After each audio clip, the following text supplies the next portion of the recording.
of the 1993 World Series. And for those of you who have been watching 60 Minutes, we welcome you inside Skydome here in Toronto, Ontario, where we are getting ready for Game 2 of the World Series. I'm Pat O'Brien along with Tim McCarver, and we've been talking about the Philadelphia Phillies all week, it seems. But what an awesome performance by Toronto last night, Tim. Well, I think one of the developments last night, as far as the Toronto Blue Jays were concerned, is that Cito Gaston here in Toronto is not going to have to worry about making any moves with his lineup.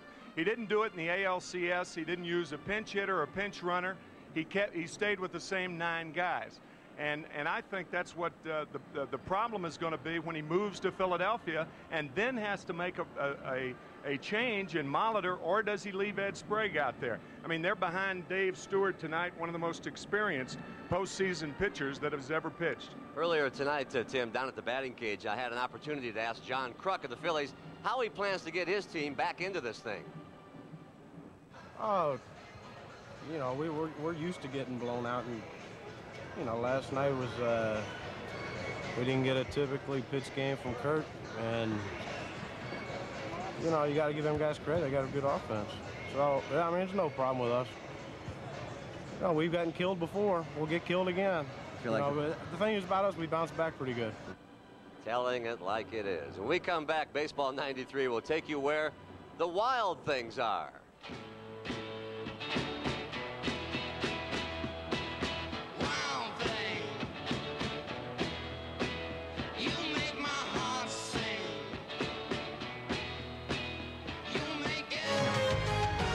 CBS Sports presents Baseball 93. Where life imitates art.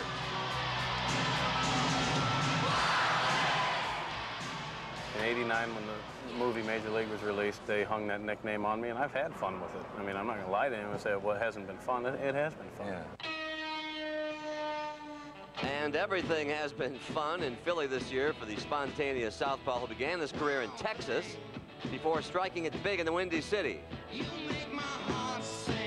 Then Wild Mitch ran into a mild hitch. But everything wasn't groovy, and the GM said, "Wild thing, I think I'll move you." Next stop, Philly, where he's been predictably unpredictable ever since.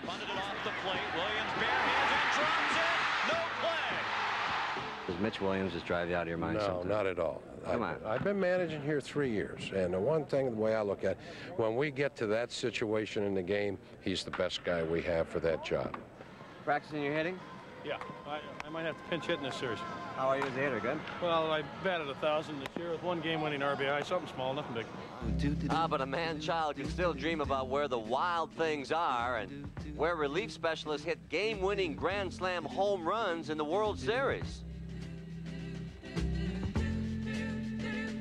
Walking on the wild side with Mitch Williams, it's hard to tell what's real and what is fantasy. Take a walk on the wild side. In any case, there's always a lot to be left to the imagination.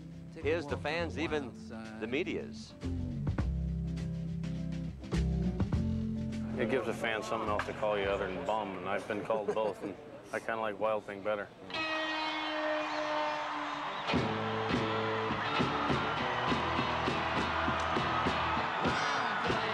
Forget about the curveball, Ricky. Give him a heater.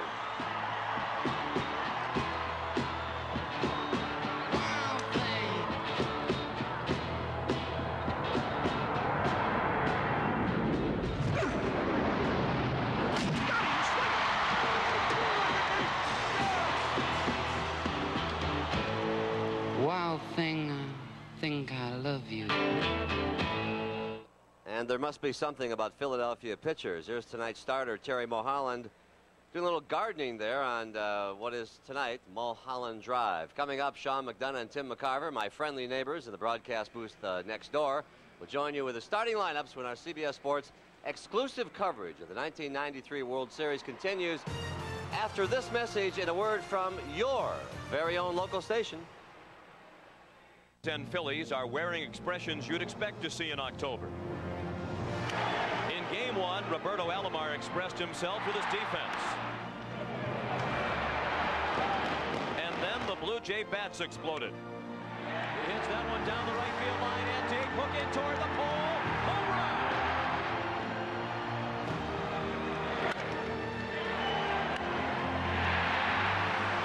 pitch. Well hit down the left field line. Fair ball. It was time for Alomar to make a statement with his bat. Ripped down the line. Fair ball to score 2. The faces told the story of Game 1, and tonight we'll find out who'll be smiling when the curtain falls on Game 2.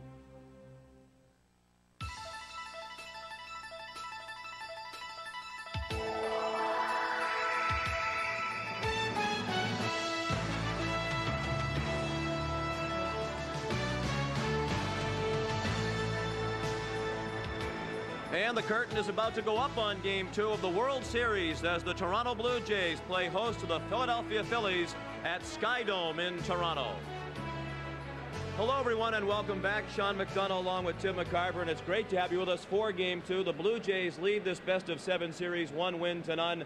They beat Curt Schilling and the Phillies last night 8-5, but now Jim Fregosi turns to 2 left-handed starters in a row in the next 2 ball games, and that could be a key to the series. I don't think could be. I think will be. As a matter of fact, with Terry Mulholland starting tonight, the left-hander, because the Toronto Blue Jays are 22-25 during the regular season this year against left-handed starters, and that's the worst record against left-handed starters for a World Series team in 55 years. Now, who are they facing? What left-hander?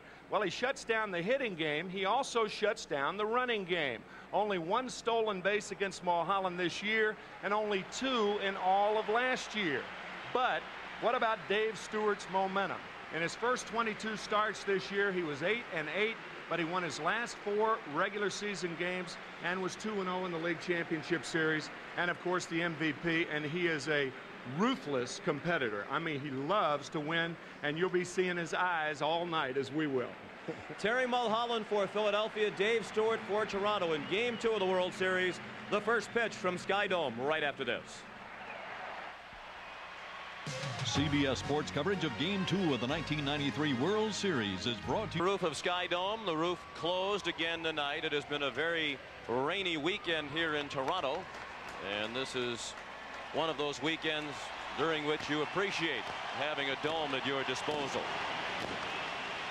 The Toronto Blue Jays take the field before another sellout crowd of better than 52,000. And here's a look at the lineup. The Phillies will send it Dave Stewart tonight. Jim Fregosi has Lenny Dykstra leading off in center field. Batting second, the second baseman Mariano Duncan. John Kruk is the first baseman, hitting third. The cleanup hitter is the third baseman Dave Hollins. Darren Daulton batting fifth and doing the catching. Batting sixth, the right fielder Jim Eisenreich. Pete Incaviglia is in the starting lineup tonight. In left field, hitting seventh. The DH is again Ricky Jordan, hitting eighth. And the shortstop Kevin Stocker bats ninth. The defense for the for the Toronto Blue Jays, I'll be all right. I was thinking of Ricky Henderson. His form is passed with Oakland, and he'll be in left field. Devon White in center field, and Joe Carter in right. Ed Sprague will be the third baseman. Tony Fernandez at shortstop. And you saw what kind of territory Roberto Alomar could cover last night. John Olerud at first base, Pat Borders behind the plate, and Dave Stewart on the mound. And let's check in with Jim Gray. All right, Sean, I spoke with Dave Stewart, and he told me that he feels that the Phillies are too selective and that they take too many pitches. He feels that that can really work to his advantage to get ahead in the count. So look for a lot of first strike pitches. Sean? Of course, last night the Phillies' strategy was to go up there and take pitches against Juan Guzman, who frequently struggles with his control. And even though the Phillies lost the game, that was an effective strategy as they forced him to throw 120 pitches over 5 innings. A different strategy tonight because Dave Stewart with good control, and once he gets ahead, he tries to make you hit his pitch out of the strike zone.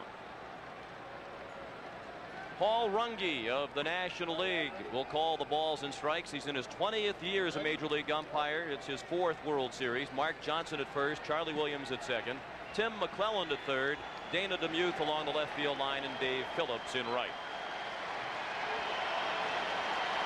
Dave Stewart is ready, and Lenny Dykstra steps in to lead off. He was 1 for 4 last night. He walked leading off the first inning, did not swing during his first at bat against Guzman last night. The first pitch of game 2 outside to Dykstra.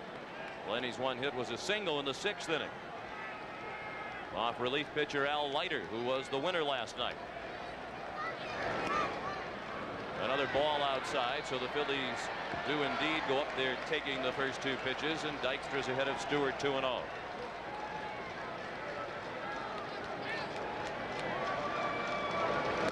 Ball 3.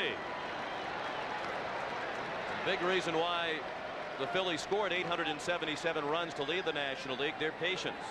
Dykstra, Dalton, and Kruk were 1, 3, and 4 during the regular season in walks in the National League. Barry Bonds, with 126 bases on balls, was second. There's an added factor. Not only are they on bases on balls, but they are hitting with a lot of 2-0 and 3-1 counts. Strike on the outside corner. Dykstra has taken 5 pitches and has gone to a full count. Taking 3-1 because for the most part he's going to get the same pitch 3-2 that he got 3-1, and that's a fastball. And Dykstra pulled it foul, well back into the stands and right into the luxury box level.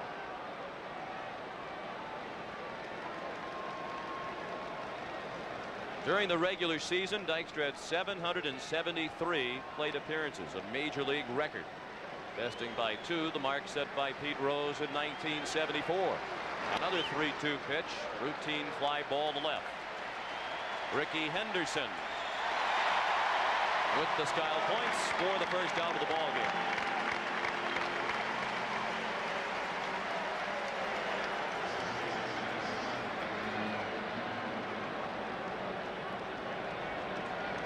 And that brings up Mariano Duncan, who was again in the starting lineup against a right-handed pitcher.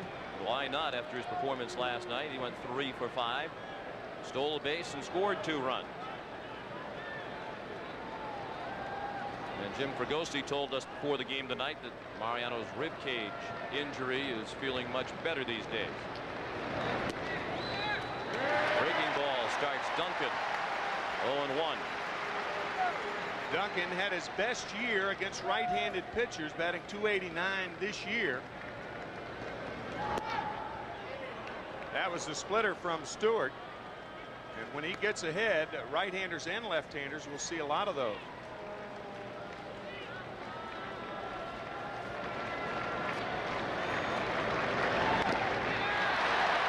One and 2 on Duncan, and the look at Dave Stewart that you saw a moment ago is certainly a familiar look. The cap pulled down over his eyes, the death stare they call it, as he glares into the opposing hitter. The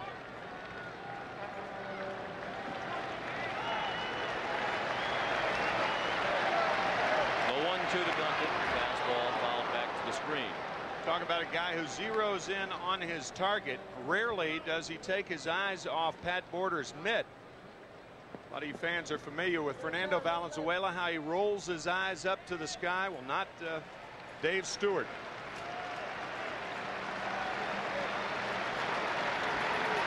Another 1-2 to Duncan. Fouled out of play to the right.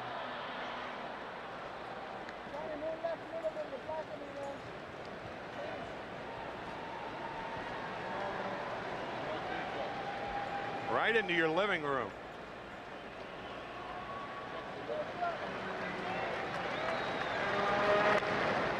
On the ground in the hole, Fernandez from deep short, no chance. And Mariano Duncan is the first base runner of the ball game, an infield hit with 1 out in the first, his 4th hit in the series.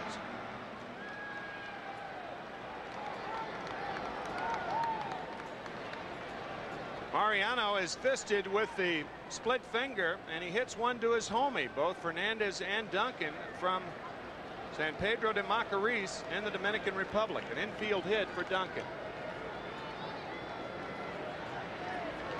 He's at first with 1 out for John Kruk, who, like Duncan, had 3 hits last night. Kruk went 3 for 4, all of his hits single.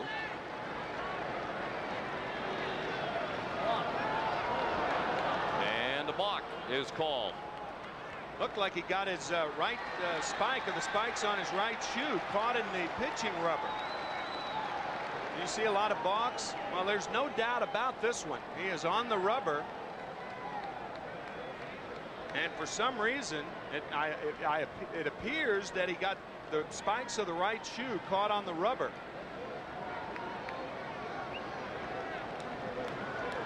Sometimes that happens, but it is a rarity. But boy, that was a major league balk right there. Now runner in scoring position. And the first pitch to Kruk, the ball low.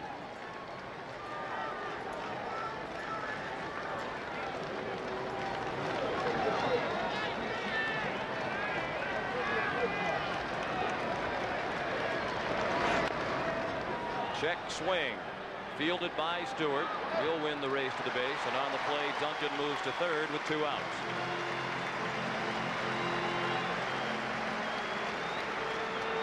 Dave Stewart has had phenomenal success in the postseason. One of his many impressive marks in the playoffs and World Series. The opponent's 137 batting average against him with runners in scoring position. That is best of all time. And the Phillies' Danny Jackson, who will start Game 3 at the Vet Tuesday night, is number 2 on that list. Dave Hollins, the batter. He walked his first time up last night, then went 0 for 4. And he looked at ball 1 low.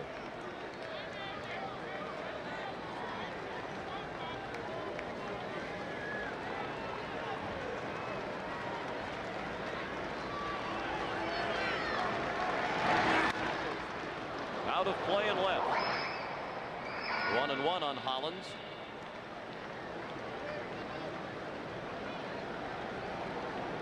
And the Phillies have advanced to this point in the postseason, still with very little production from their cleanup hitter Hollins.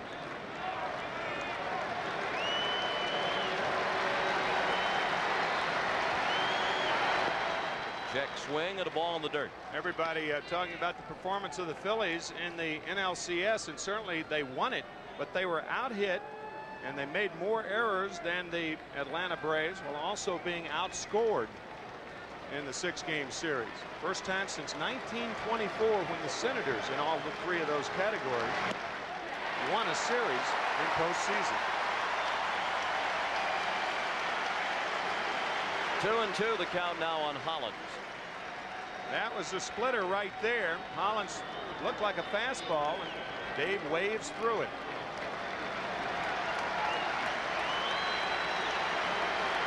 Two outs and a runner at third.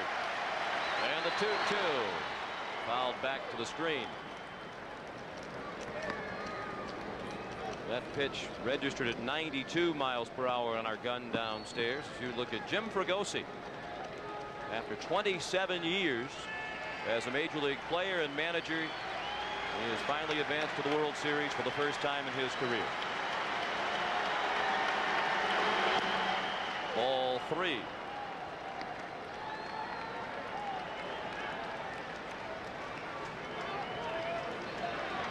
Full count now on Hollins. Should he reach, Darren Daulton would hit next. No score in the top of the first.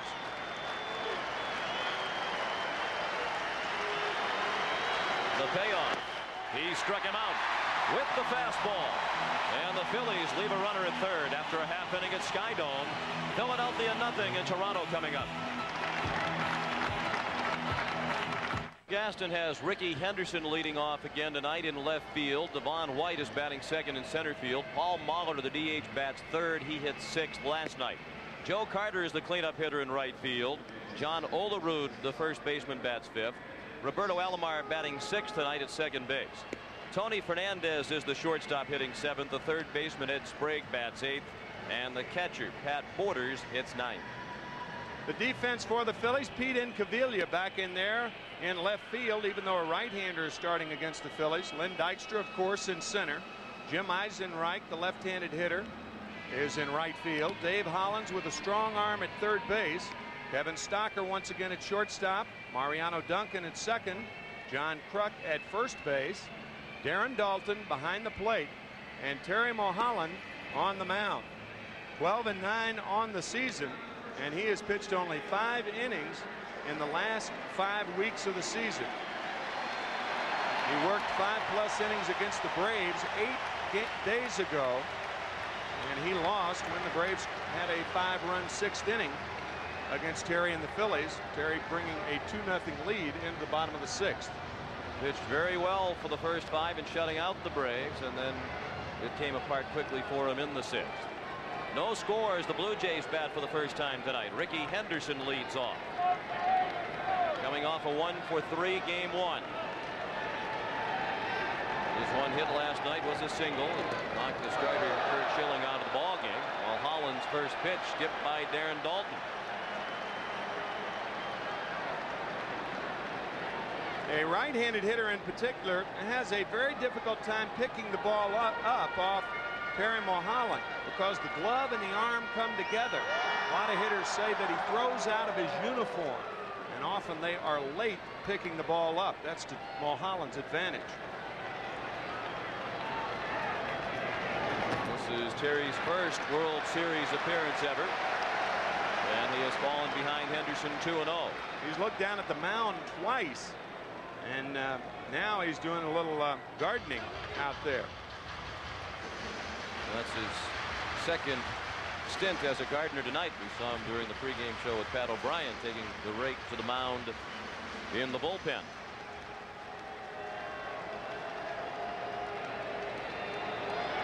The 2-0 was not close. 3-0 on Henderson.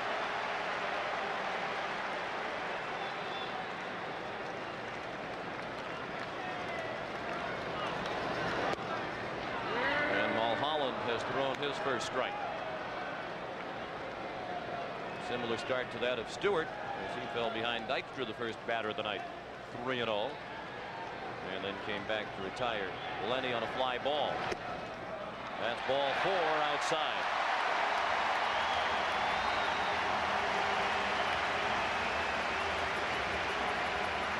Now an interesting matchup. Mulholland with arguably the best move among all Major League pitchers, and Ricky Henderson, Major League Baseball's all-time steals leader at first base. Now Devon White, who continued his torrid postseason with a 2-for-4 game 1, including a mammoth home run in the 5th inning off Curt Schilling into the second deck and right. Saw Henderson, who's judged a lot of moves in his days, heading back to first base as Mulholland delivered to the plate. Mulholland's best move to first base is when he steps off the mound and throws to first. He is very quick with his left foot. That's not his good one right there. Only one stolen base against Terry this year, and that was Darren Lewis way back on April 27th.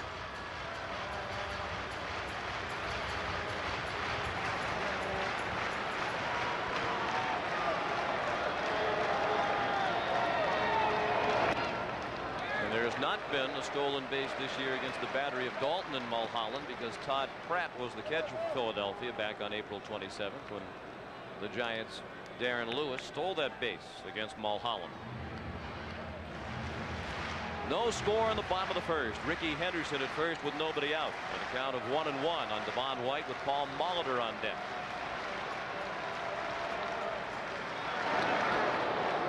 That was a step-off move right there, and you could see how quick that left foot was of Terry Mulholland's. The left foot steps off, he gets the arm up in time, and that is a very, very good move. He had 16 pickoffs to lead the major leagues last year. 1-2 now on Devon White.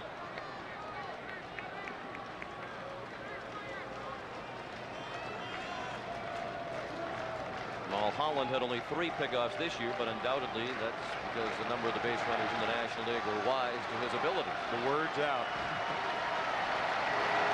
He also missed some time this year due to injury. Strike 3. White tried to check his swing and could not, and that's the first out of the inning. Slider down and in. You can see the slider spin, and White goes too far.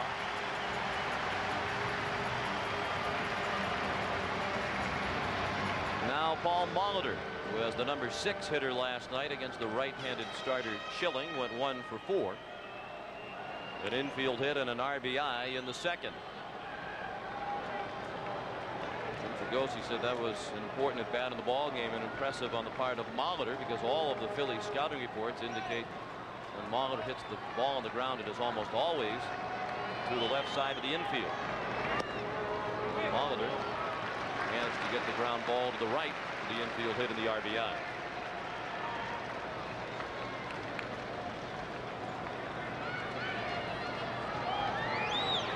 When a pitcher is tough to steal against, the other option is the hit and run. Boy, he's quick over there.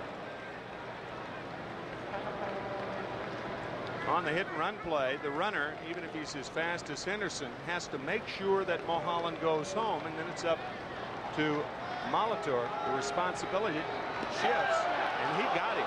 He did indeed. No, he didn't. Safe the call. We saw the arm flashing through the screen. It looked like Henderson was out, but called safe by Mark Johnson of the American League. He didn't get Henderson, he got me. Wow. That was very close, but again, that gives you an idea of how quick Mulholland is. Again, you saw Henderson leaning toward first as Mulholland went to the plate with ball 2, 2-0 on Molitor.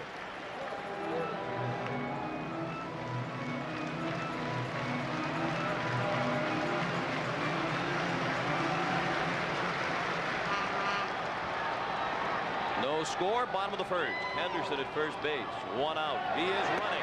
The pitch is strike, the throw, a good one, and Henderson is out.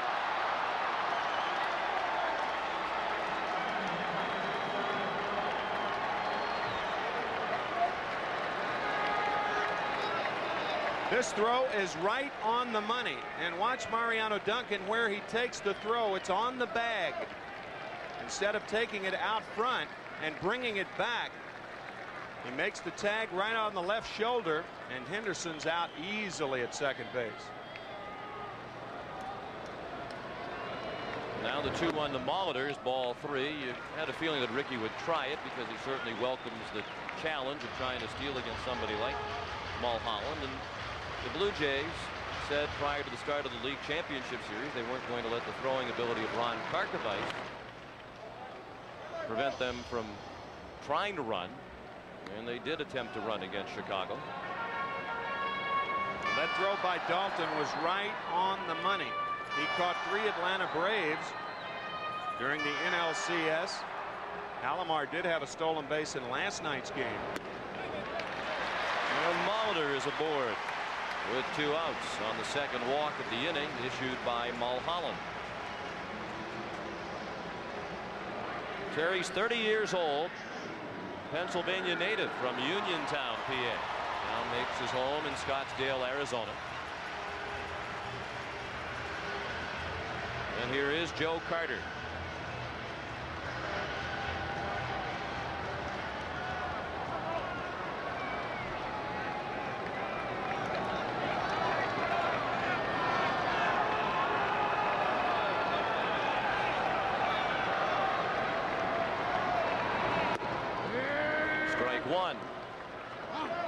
Carter has had 100 runs batted in or more in 7 of the last 8 seasons, including this one. Only year in which he failed to reach 100 runs batted in, 88, when he had 98. And even at age 37, Paul Molitor is still a threat to run.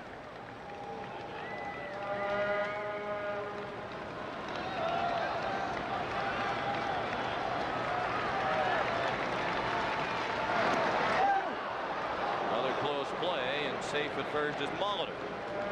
Not only is Mulholland quick with his left foot, but he's accurate in his throws. He gives the throw to Kruk right down around the ground. And Kruk, of course, being a left-handed thrower, it's much easier. All he does is have to drop the glove on the runner. Carter in the hole, 0-2.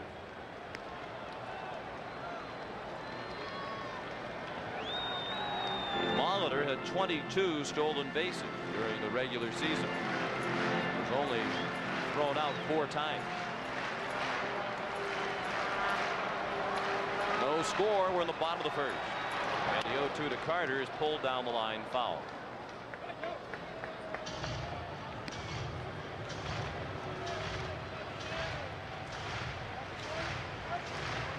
Joe Carter made an interesting observation about the series coming in. Blue Jays had what ordinarily would be considered a big edge in terms of World Series experience. Many of their players have experienced it. Only 5 Phillies had prior to last night. Joe said these Phillies are so loose, something like a lack of World Series experience really isn't going to affect them. Yeah, I asked Joe if one of the things that worried the Blue Jays is the fact that the Phillies didn't worry. He said that's exactly right. Joe impressed that in the NLCS, the National League Championship Series, the Phillies never appeared to be down.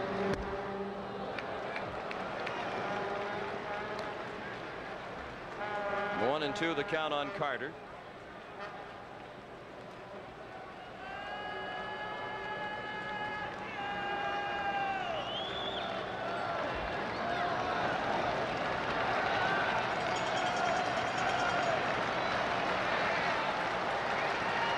Molitor with a very short lead.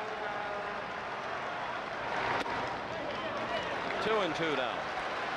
And perhaps Mulholland is a little bit jittery in his first appearance ever in a World Series game. He's already walked 2. Terry has averaged fewer than 2 walks per 9 innings in each of the past 3 seasons. He has already exceeded his walk quota.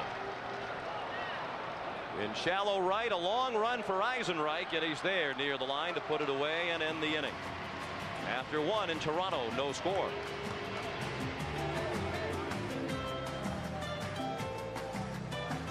Of Toronto, Ontario, Canada, one of the most beautiful cities in all of North America.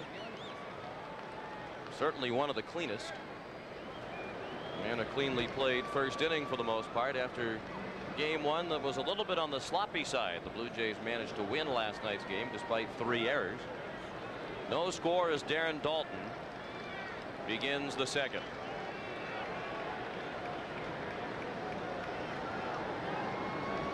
Against Dave Stewart. First pitch of the inning on the outside corner for strike 1.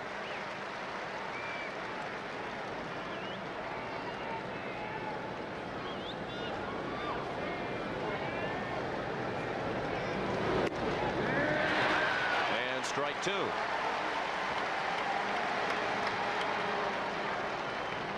Stewart in his first year with the Blue Jays. He signed a 2-year contract in the offseason as a free agent for a reported $8.5 million. And his career as a Blue Jay got off to a very slow start. As a matter of fact, he opened the regular season on the disabled list. He had a strained right forearm coming out of spring training. Popped up. Fernandez. 1 out.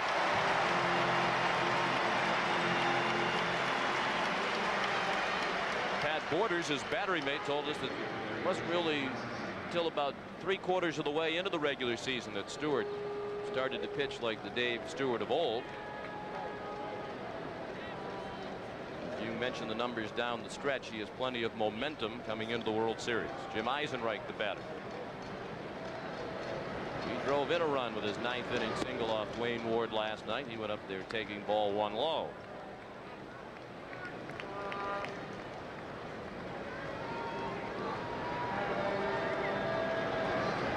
The 36-year-old Stewart. There was a fastball that missed. 2-0. So far, Dave, making it look very easy, but his career has not been easy. He signed with the Dodgers, arm problems, and then he signed with the Phillies, released by Philadelphia in 1986. Then he went to Baltimore, struggling around, played some minor league ball, signed with Oakland, and then won 4 20-game seasons. Over 80 wins in a 4-year period from 87 through 90. And a ball just low. 3-1 on Eisenreich. Hard to believe he's never won a Cy Young Award. Certainly for that cumulative period, he was the most effective starting pitcher in the American League. Eisenreich draws ball 4. The first walk thrown by Stewart. That brings up Pete Incaviglia, who talked with us a couple of days ago about the Phillies' working class image. We like being the underdog, and we have a lot of those type of guys around. You know, I think we relate well to the middle class American hard worker, because that's the way we play. You know, we don't have the Armani suits and the clean faces and the, you know, all the jewelry. Well, actually, as you can tell, he does have the clean face tonight. Since that interview, Incaviglia has removed the beard. He fouled the first pitch away.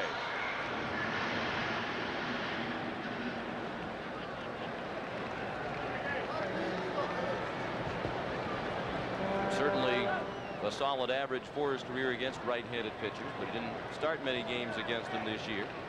While platooning in left field with Milt Thompson, but Thompson struggled with the bat late in the regular season. That problem has continued in the postseason, so Incaviglia is in there tonight trying to generate a little more offense.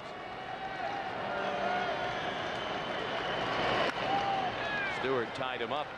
0-2 the count. That's where most pitchers try to pitch Incaviglia in tight. He is so muscle bound, very strong, loves to extend his arms, and can hit the ball out in any part of the ballpark. 5 home runs to right, 5 to center, 14 to left this year.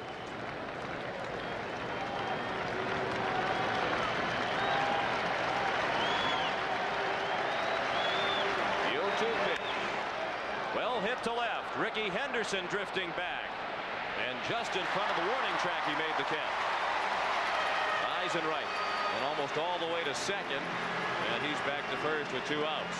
Well, the breaking ball made Incaviglia spend his power when he stepped. He brought the hands forward and had nothing left with which to hit. Usually if you're fooled on the breaking ball and you keep the bat back, it's all right. But watch how the bat comes forward. The front side collapses, and he still hit the ball about 360 feet to left center. Ricky Jordan is the hitter. He looked at a breaking ball low and away. Jordan starting as the DH for the second time in as many games last night. He singled off Al Leiter in the 6th inning. His only hit in 5 trips.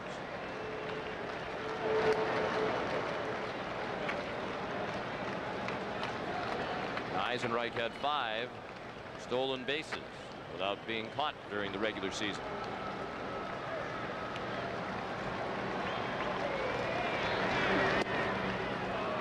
(2-0) on Jordan. We mentioned during the National League Championship Series that his brother Flip is a drummer for the recording artist Bobby Brown.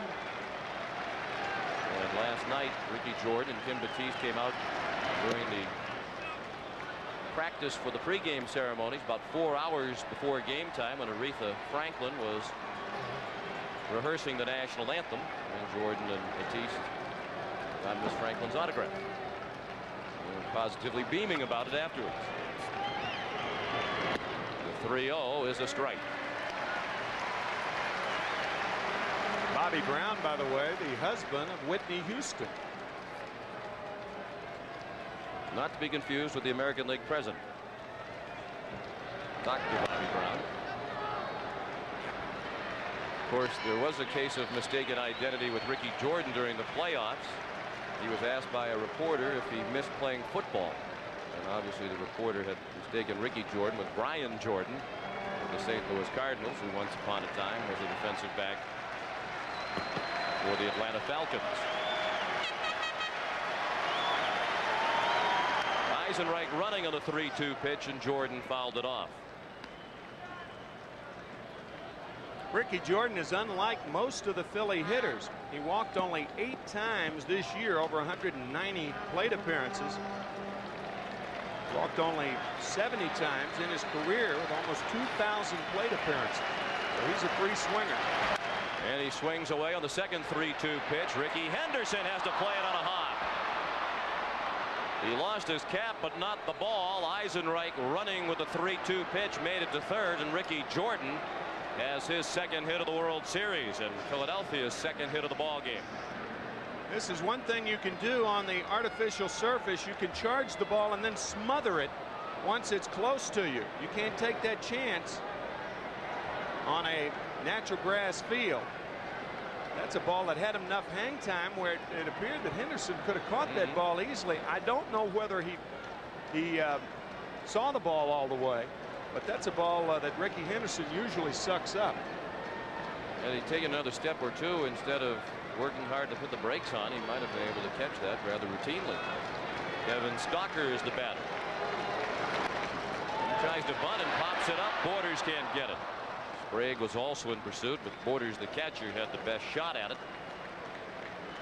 Interesting play by Stocker, trying to bunt with 2 outs and runners at first and third. He was trying to get Eisenreich in, and if you're on third with a batter that will bunt, you have to be alert for that play. No score. We're in the second. The Phillies left a runner at third base in the first inning. They have runners at first and third with 2 outs here in the second. Stocker had 1 hit, 3 at bats last night. Split finger and the count of 0-2. Larry Bowa is the third base coach. His name has come up regarding the Houston Astros managerial vacancy. Davey Lopes has been listed as the front runner in most of that speculation. The 0-2 pulled down to first, foul ball. Olerud applied the tag on Stocker, but it was a foul ball, and that's not the first time those two have met. Stocker played college ball at the University of Washington and Olerud at Washington State. Stocker played 1 year against Olerud and spoke about John as if Olerud were the Babe Ruth of college baseball at the time. He said it was absolutely unbelievable to watch the hitting displays that Olerud would put on in college. Of course, back then Olerud was also a pitcher, but Stocker never faced John when he was on the mound. Stocker was a freshman at Washington when Olerud was a senior at Washington State. And he said his recollection was that Olerud hit at least 1 home run at every game played between the two. He was all world as far as Kevin was concerned.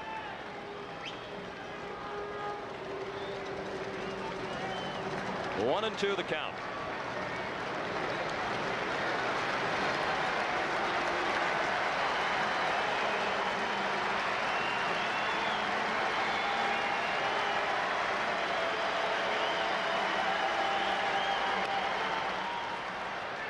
Alomar has to hurry.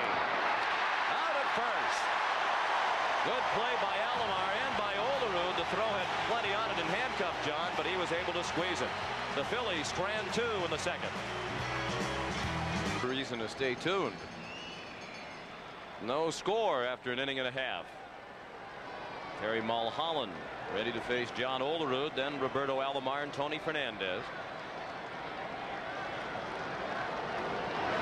First pitch to Olerud, bounced down to first to Kruk. He waves off Mulholland, 1 out.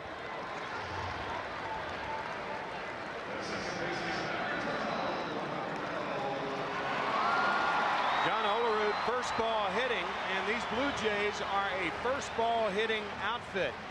And normally when they get on base, when they are trying to steal, they'll steal on the first pitch. Not tonight, of course, with Mulholland out there and the devastating move of his. They like to swing the bats, see it and hit it.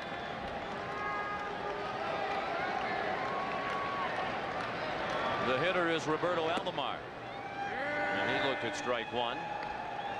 Roberto was the number 3 hitter last night against the right-handed starter Schilling. Went 1 for 4. He had a 2-run double off David West in the 7th inning. This is the way Cito Gaston has played it since Rickey Henderson was acquired. Against left-handed pitchers, ordinarily Molitor bats 3rd and Alomar 6th. As is the case tonight. Cito Gaston does not have to manipulate his lineup like Jim Fregosi does. As a matter of fact, Gaston in 7 straight postseason games has not used a pinch hitter. He's not used a pinch runner. The only difference being he shuttles Molitor from the 6-hole to the 3-hole and Alomar to the 6-hole from the 3-hole against left-handed pitching. Other than that, everybody else is straight up. Swing and a miss for strike 3, and the bat went flying past the third baseman Dave Holland. 2 outs in the second, and that's the second strikeout of the night for Terry Mulholland. Players refer to this as a little helicopter. He swings through it and it chops down in front of Holland. Now Tony Fernandez, who was hitless, who had an RBI with a fielder's choice in his first ever World Series game.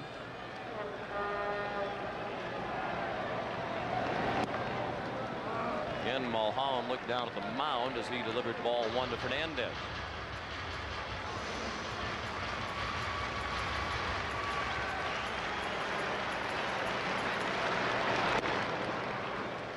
Ball 2, 2-0. Talked about San Pedro de Macorís. Tony Fernandez and Mariano Duncan are from that small town in the Dominican.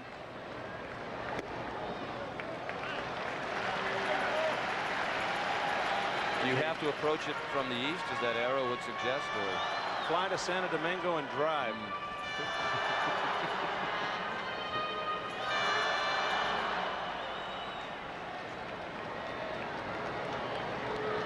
And there's Duncan.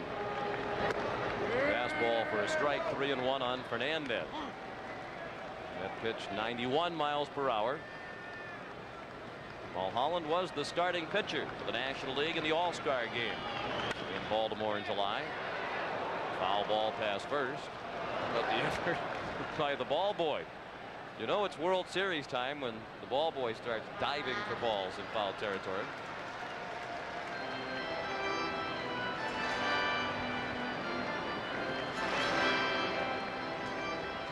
Full count now on Fernandez. With 2 outs and the bases empty, we're in the second. There is no score. The Blue Jays still do not have a hit. Eisenreich the catch. 1, 2, 3 go the Jays in the second. After 2, no score.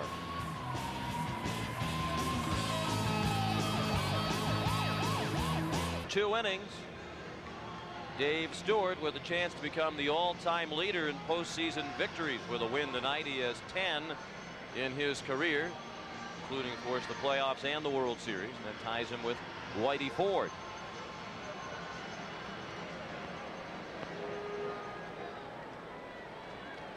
Stewart's all-time postseason record is 10-5. Whitey Ford was 10-8.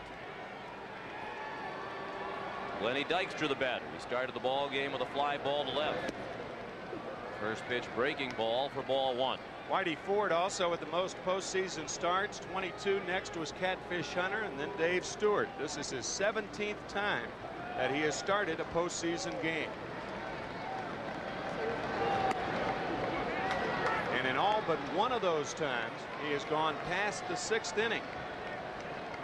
Game 1 of the 1990 series against the Cincinnati Reds, he went only 4 innings, and that was the only game he didn't go at least 6. 3-0 on Dykstra, and he went ahead and count 3-0 his first time up before Stewart came back to get him on the fly ball to left. You heard about intimidating pitchers. Dykstra's an intimidating hitter. The way he hangs over the plate, he dares you to throw the ball inside. Figure if you're a pitcher right there and Len Dykstra hanging over the plate, where do you throw the ball? If it's outside, it's right in his wheelhouse. He's quick enough if you throw the ball inside to get around on it. Always seems to have the count in his favor. This is almost a carbon copy of Dykstra's first at bat. You'll recall what Jim Gray said just before the first pitch of the ball game. Stewart thought he could use the Phillies' patience to his advantage tonight. Look at Lenny Dykstra and you think here's a guy who hits the ball on the ground, doesn't have a lot of power. Well, he certainly has power. 19 home runs, 17 of those against right-handers. But an odd category. he led the National League in balls hit in the air for outs with 222. You see that out of a leadoff hitter often. That's in the air down the right field line. Hooking foul. Yeah, that's an example of how he gets around on the ball inside. If you crowd the plate, you have to be quick on balls inside, and Dykstra is.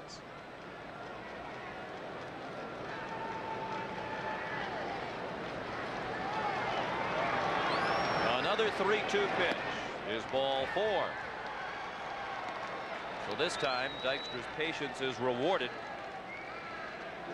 And the Phillies have the lead man on for the first time tonight. That's the second walk issued by Stewart. Now Mariano Duncan, who had an infield single, ball on the left side in the first inning. The Phillies left him at third. Philadelphia has stranded 3 base runners through the first 2 innings. 2 of those men left at third base.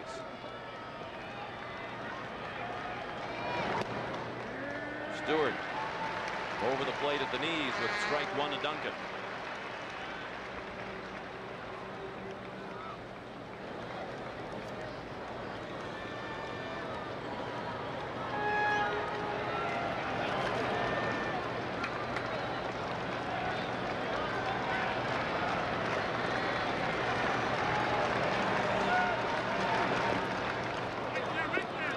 In the dirt and blocked by Porters. No chance for Dykstra to move up.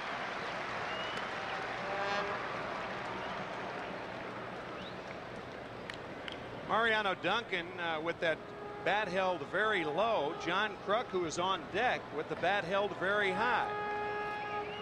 Doesn't matter where you start your swing, but it's where that bat is in the body and the front side, especially when the ball's about halfway to the plate.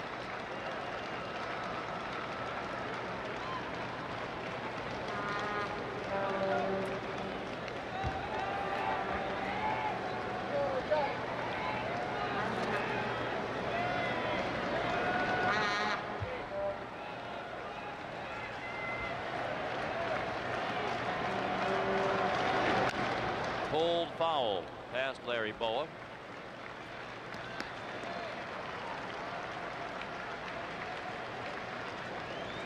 One and 2 the count. Nobody out, top of the third.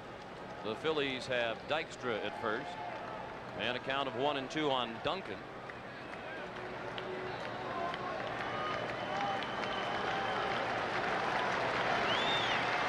John Kruk is on deck. They pitch out. Porter's down to first, and Dykstra is back safely.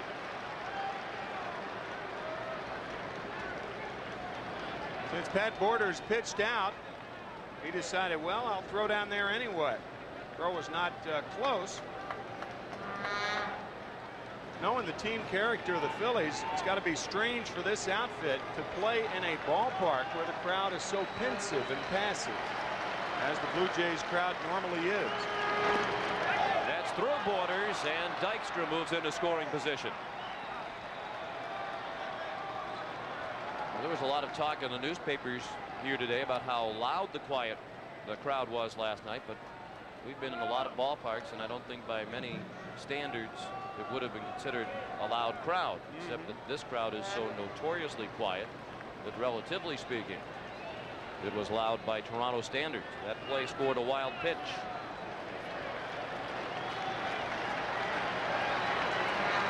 Dykstra at second with nobody out. And the payoff pitch to Duncan. The breaking ball. Borders and Stewart can't figure out where it missed. And Stewart has walked 2 to open the inning.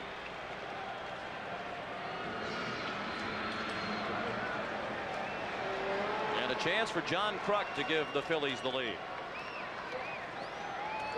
He had a chopper along the first baseline that Stewart fielded, and Stewart beat him to the bag.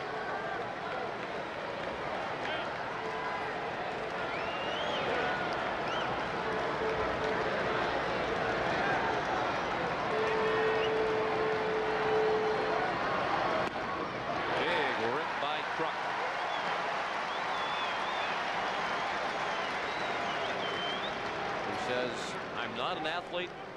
I'm a baseball player.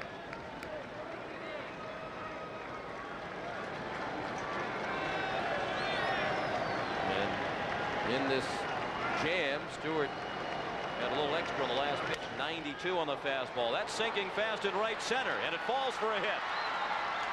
Dykstra around to score the first run of the ball game. The Phillies lead 1-0 on the 4th hit of the series already for John Kruk.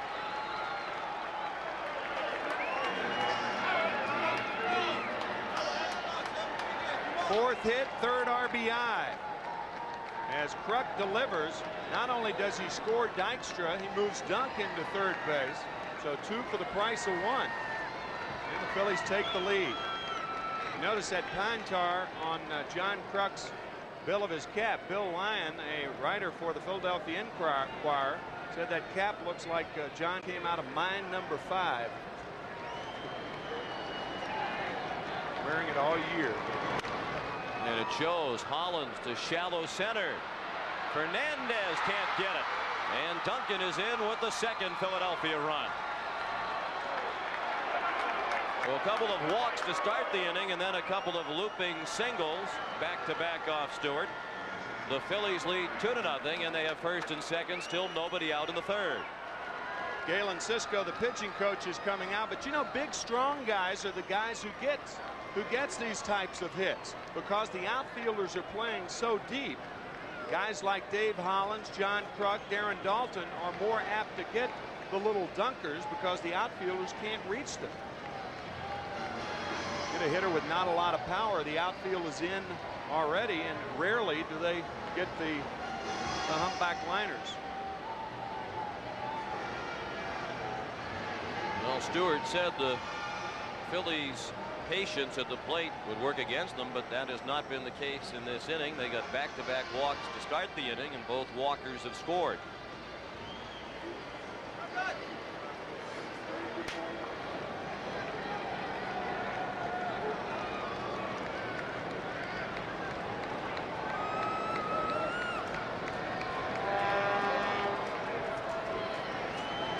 Darren Daulton popped to short his first time up.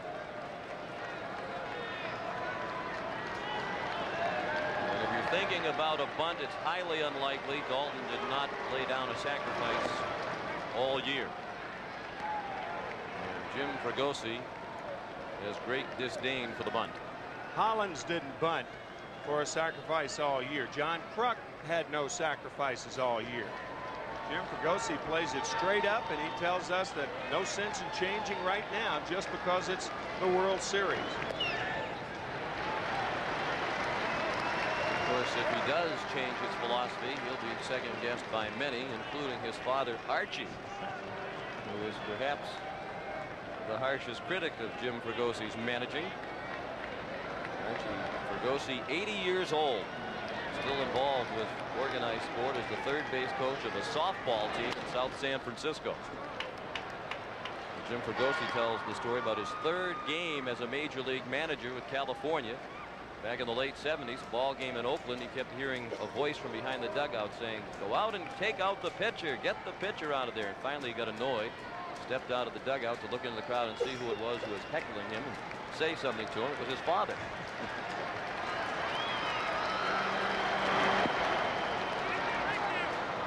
Ball in the dirt.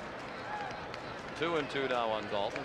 Archie and Jim Fregosi watched a couple of this year's ALCS games together, and Jim Fregosi said, "My dad second-guessed every move the managers made." Jim said, "I guess you do that when I'm managing." He said, "Of course." The team, by the way, for whom he is the third base coach is Galley's Bakery in South San Francisco. Jim told us Archie was a little bit upset because Galley's Bakery won a championship playoff game without Archie there while he was in Philadelphia watching the playoffs. Olerud to play at first on Daulton, so that's the same as the sacrifice bunt. As the runners move up, Kruk to third, Hollins to second with one out. So Daulton pulls the ball, and Olerud's only play is first base. So in effect, Daulton didn't sacrifice, but he did move the runners up with an out.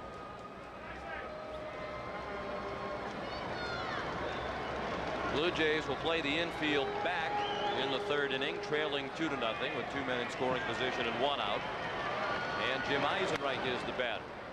He lashed at the first pitch and fouled it out of play to the left. You might think with the right-hander Incaviglia on deck, why not walk Eisenreich and get to Incaviglia? You're already down by 2 runs, and managers, I think, are properly reluctant to walk more runners on base. If Incaviglia gets a hold of one, the game's out of reach for the most part. Pulled foul past Mel Roberts in the first base coach's box. Saw John Kruk running on contact, and that's what the Phillies do a lot of. A ball hit on the ground with the infield back. Kruk will try to score. If he sees that he's caught at home, he'll try to get in a rundown and allow the other runners to move up. The 0-2 to Eisenreich. Fly ball to right, well hit. Carter sprinting back. It's over his head and over the fence.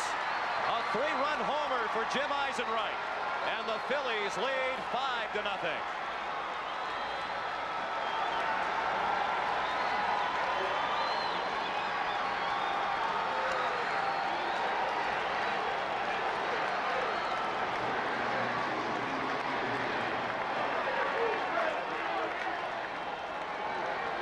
Looked like a split finger fastball up in the strike zone, and the strategy does not work for Cito Gaston and the Blue Jays. Eisenreich with 7 home runs during the season, and he gets all of this one. Look at the crowd standing up. They were ready for it. Pete Incaviglia looked at ball 1. Tim, that brings to mind the point Jim Fregosi was making before the ball game tonight, talking about veteran pitchers who have been in a number of pressure situations before. And when they get in a jam, if they're patient and continue to do the things that they do well, they can get out of the jam with minimal damage. And he talked about Stewart as an example of that, and he said Mulholland struggled in that regard in the game in Atlanta. Once he got in trouble, Mulholland was really racing to get out of the jam as quickly as possible and didn't make good pitches. In that instance, Stewart was ahead in the count 0-2 and gave Eisenreich the ball he could really handle. You don't normally think of Dave Stewart making a mistake like that, but certainly with the count 0-2, it was that.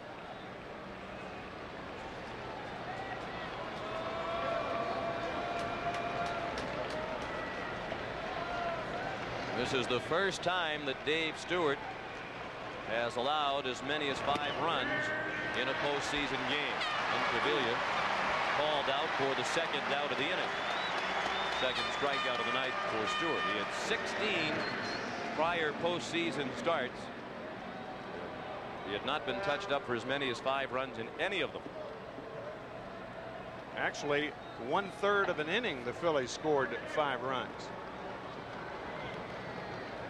Eisenreich responsible for 3 of those runs.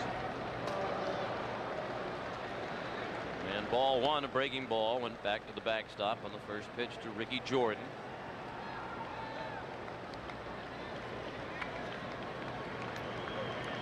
Jordan, the 8th batter of the inning. Sprague, nice play to his left. And that ends the inning. We'll return to Sky Dome after this message and a word from your local station. Went on to win by a count of 5-4 in his first ever World Series at bat. The first pitch he saw from Reardon, Ed Sprague blasted it over the fence in left. And the Blue Jays will need similar fireworks tonight to get back into the ball game. They're down 5-0 as they bat in the bottom of the 3rd against Terry Mulholland, who worked a 1-2-3 second. Sprague, then Borders, and then the top of the order, Ricky Henderson in the Toronto 3rd. Sliced foul, 1-1.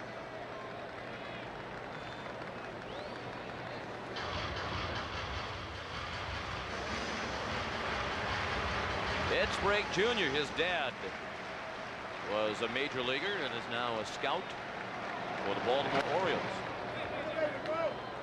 And he must be a pretty good scout. He signed some of the Orioles' best players, including Mike Messina, the pitcher, and Jeffrey Hammond, considered Baltimore's top prospect when he was recalled during the season from the minors.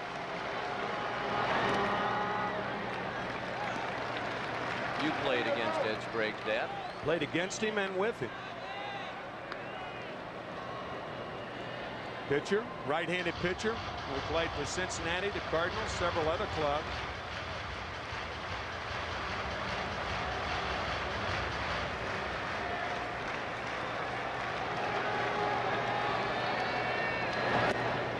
Jack swing and a ball in the dirt. 3-2. Cito Gaston still has not decided if it'll be Sprague who comes out of the lineup when the scene shifts to Philadelphia and the pitchers have to hit.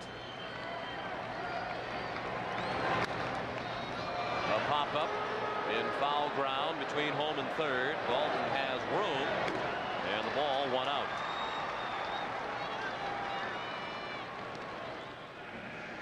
And let's drop in at the Sky Dome Hotel. A room out in straightaway center field. They tell us the rooms at the Sky Dome Hotel are going during the World Series for anywhere from $350 to $1,175 a night.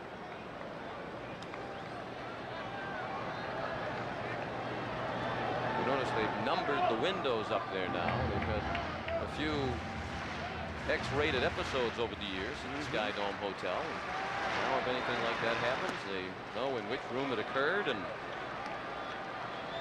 those people are dealt with severely.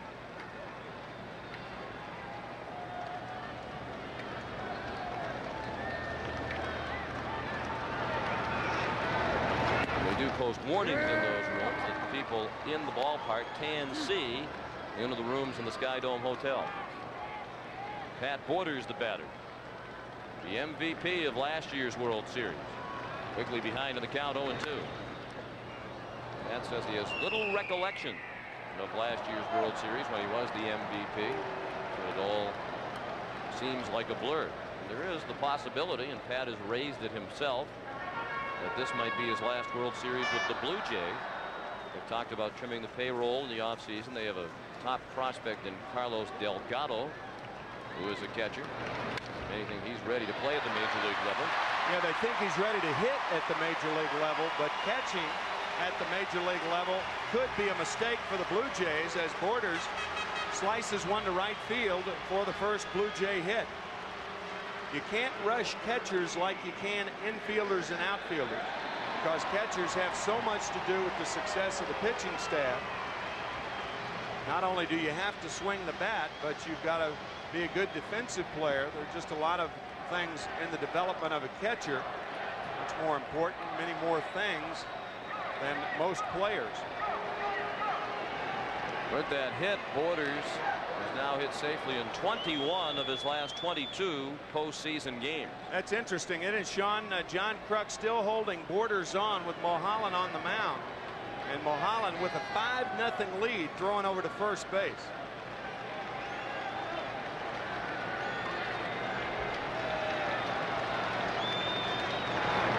Borders heading back to first base as Mulholland threw a ball to Henderson.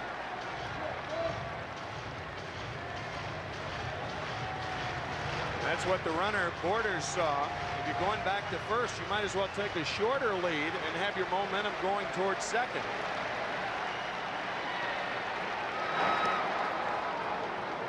The likelihood of picking Borders off in a situation like this almost nil. I think if I were Jim Fregosi, I'd play Kruk behind Borders. The chances of Borders running non-existent with a 5-0 trailing by 5-zip. If Henderson squeaks a ball through on the right side, the Phillies could regret it. Of course, Henderson is a pull hitter. There is a big gap on the right side with Kruk holding the runner on.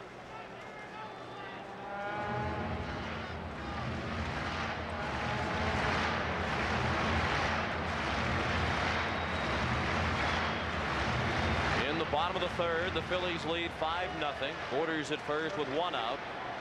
And a count of 1-1 on Ricky Henderson, who drew a walk his first time up.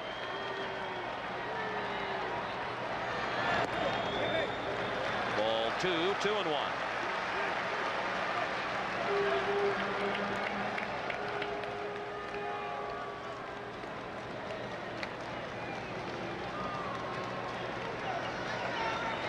World Series games are quite likely Henderson's last in a Toronto uniform. He's a free agent at the end of the year.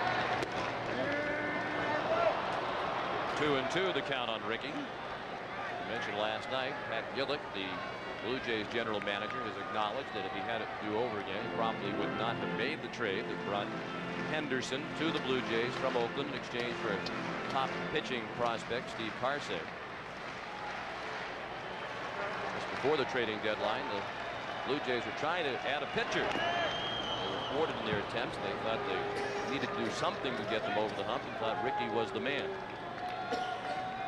Of course, part of that move was they were trying to keep Ricky away from the Yankees and the Orioles, some of the other teams that were in contention in the American League East. Last year, you may remember, they did go the rent-a-pitcher route when they obtained David Cone from the New York Mets in late August. Cone, a very valuable asset for the rest of the season.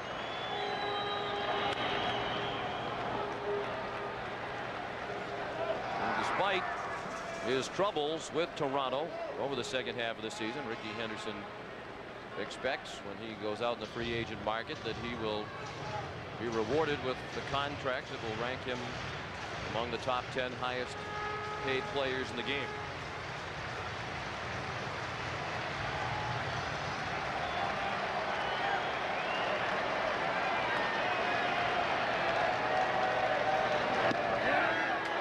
Strike 3.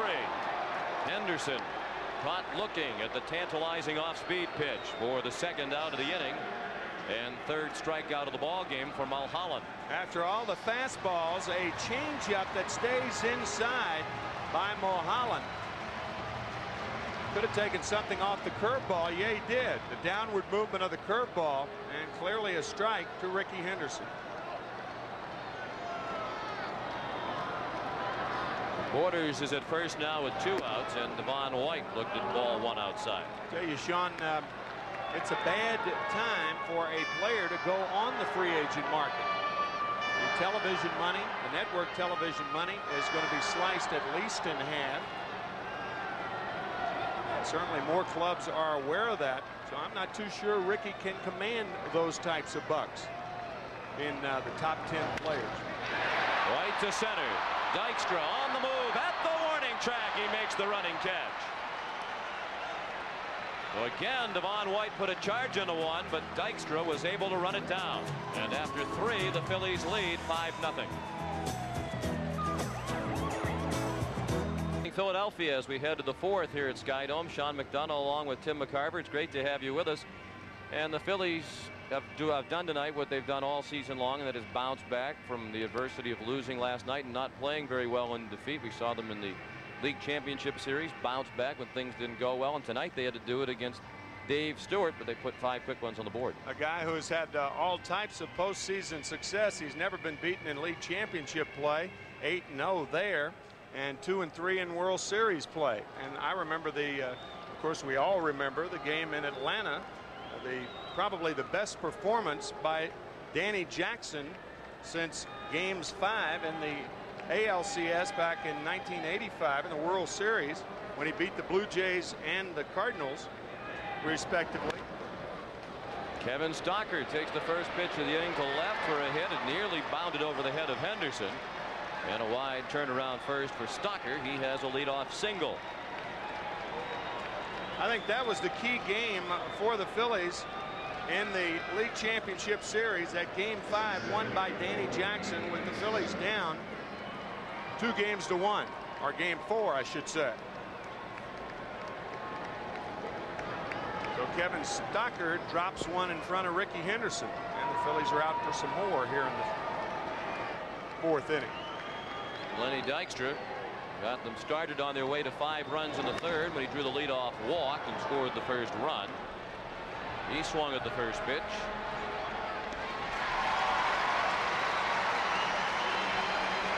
One out. Stocker still at first. At the conclusion of tonight's game, Tim and I will select the Chevrolet player of the game. Chevrolet will donate $1,000 in the player's name to the Special Olympics.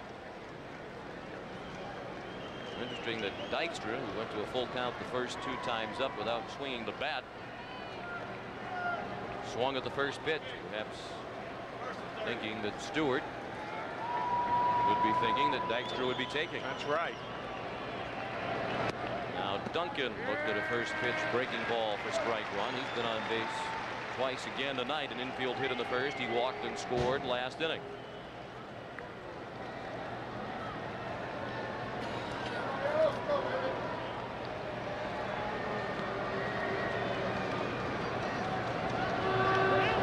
Stalker runs. Duncan a swing and a miss, and he is out at second.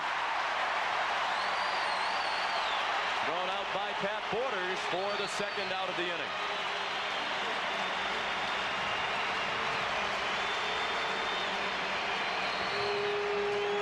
On the hit and run, the runner at first base has to make sure the pitcher pitches.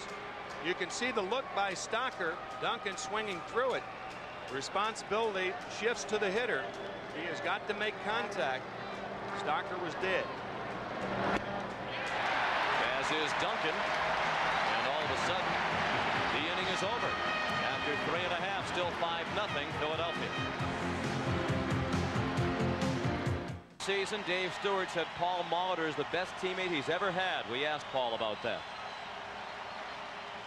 The admiration I had for Dave playing against him all the years, particularly when he was in Oakland, and then to have a chance to be his teammate throughout this season and see what he means to a club and have him direct some very complimentary things my way. I told him after we clinched the division in Milwaukee that I had cut that little clip out and put it away, and we'll keep that in a very safe place, because you know, when you get respect from people that you respect and it comes back to you like that, that means a heck of a lot. You can take that with you a long ways. First pitch of the 4th inning, a ball low to Molitor. In his first year with Toronto after 15 seasons with the Milwaukee Brewers, and he became an instant fan favorite. Were he in that election, he might win. There are national elections upcoming here in Canada. He became as popular as the player he replaced, Dave Winfield. Dave Winfield, who reached 3,000 hits this year. The 2-0 up the middle, base hit. Duncan was shading the middle, but still couldn't get to it. And Molitor has the second Toronto hit of the night.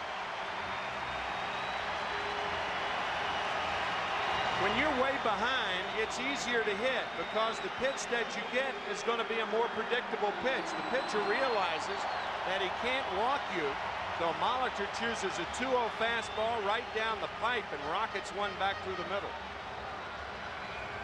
A lot of pitchers you talk to say it's tough to pitch with a big lead, because it's tough to convince yourself to pitch as though the score was close. To throw 2-1 sliders and 1-0 breaking balls and change-ups. The fans trying to help the Blue Jays climb back into this one. They're down 5-0 as they bat in the 4th inning of Game 2 of the World Series. Blue Jays won Game 1 last night 8-5.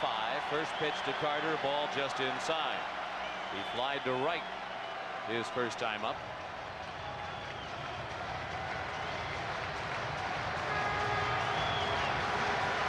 Molitor held on by Kruk. Carter at the plate. John Olerud is on deck. The 1-0 is low. 2 balls and no strikes.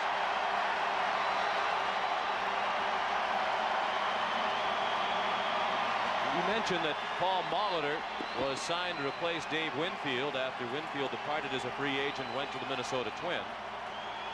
That sequence of events really surprised the Blue Jays front office. They knew that they would have a big turnover in their roster because they wanted to trim the payroll and simply couldn't afford to keep many of the members of last year's World Championship team around.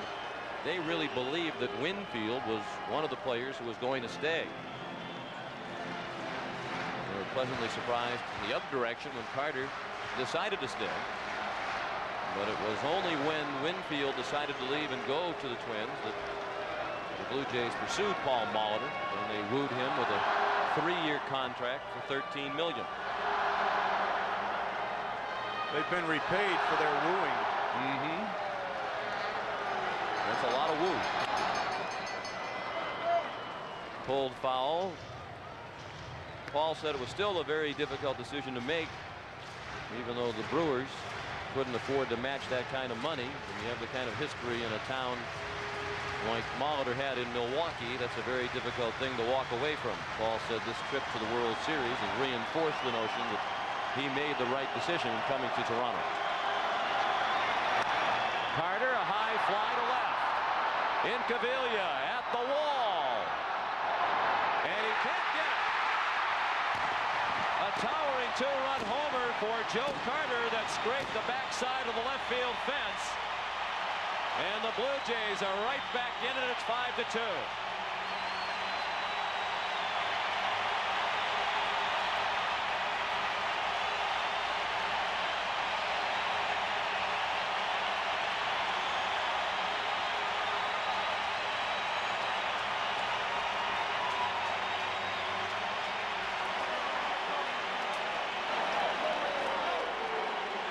This ball was a wall scraper.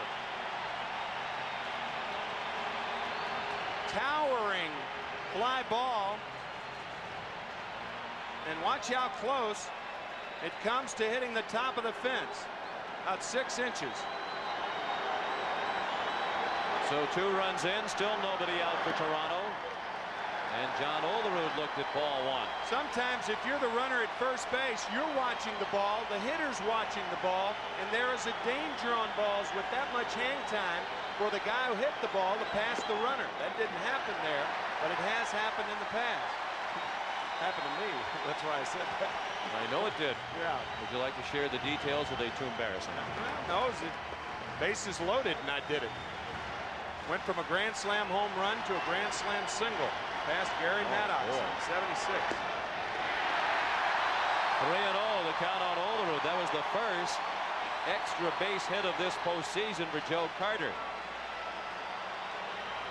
He had 8 singles in the games against the White Sox and Phillies prior to tonight. And boy, the price of this card might have just gone up. They have a card machine. And Joe Carter's card cost $1.50 Canadian. $1.15 in United States currency. What don't they have at Skydome? The 3-0 right down the middle. Olerud was taking all the way. That's a point about that big lead, though, Sean. Molitor hits a 2-0 pitch. It was a fastball down the middle. Joe Carter, he was ahead in the count. And now Olerud is ahead in the count. But he cannot capitalize. He's out on the pop-up to Dave Hollins in foul ground. 1 out. We're in the 4th inning. The Phillies lead 5-2. They've out-hit the Blue Jays 6-3. Each team has 1 home run tonight. A 3-run homer by Eisenreich, and now a 2-run blast by Carter. And here's Alomar, who struck out swinging in the 2nd. That's well hit to center. Dykstra on the run, still going, and he makes a terrific leaping catch. Lenny was playing relatively shallow and had a long way to go. And another well-hit ball by the Jays here in the 4th off Mulholland. One of the differences in the 2 ballparks that these players are playing in is that the outfield fence is very cushioned here at Skydome. You said, what else could you have at Skydome? Well, cushioning for the outfielders, and a guy like Dykstra who plays as hard as he does, no fear going into that wall. The wall at Veterans Stadium, however, is a little harder.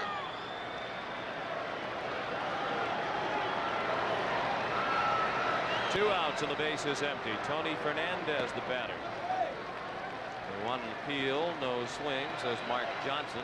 1-0 on Fernandez, who was out on the fly ball to right in the 2nd. He's still looking for his first hit of the World Series.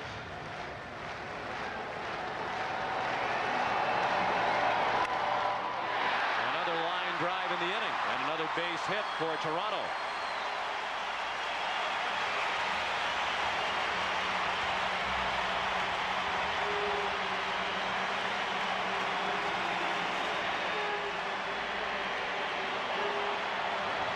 Third hit in the inning. The first by Molitor, the 2-run homer by Carter, and now a liner by Fernandez. I know what you're driving at. It took a good play by Dykstra to catch the ball hit by Alomar. So 4 of the 5 hitters this inning have hit the ball very hard. And you'll recall that in his start in the league championship series against Atlanta, Mulholland pitched shutout ball for 5 innings and then came apart quickly in the 6th. And both Terry and manager Jim Fregosi said it wasn't a matter of stamina, despite the fact that Mulholland pitched only 5 innings over the last month of the regular season.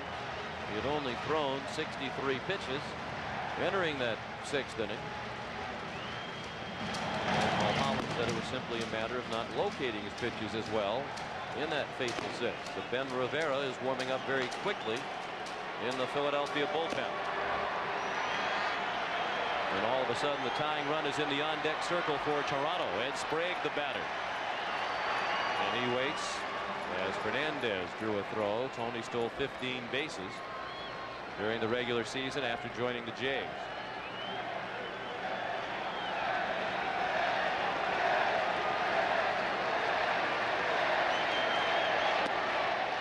Good off-speed pitch to start Sprague with strike 1.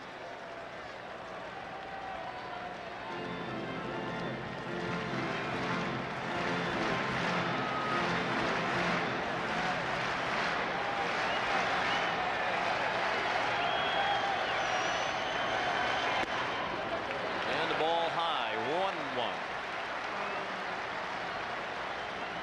At Borders, hoping to get a chance to hit here in the 4th.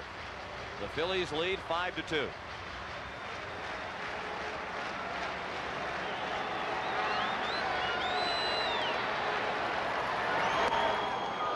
Mulholland has that interesting hitch in his delivery, almost as if he's picking up his arm. That's very unusual. He leads with his glove and the hand follows very closely. We mentioned at the earlier in the telecast that he throws out of his uniform, and that's one of the very difficult things about picking him up. That's what hitters complain about. And Sprague has nothing to complain about, as strike 3 was right over the middle. But the home run by Carter has the Blue Jays back in it. It's 5-2 Philadelphia.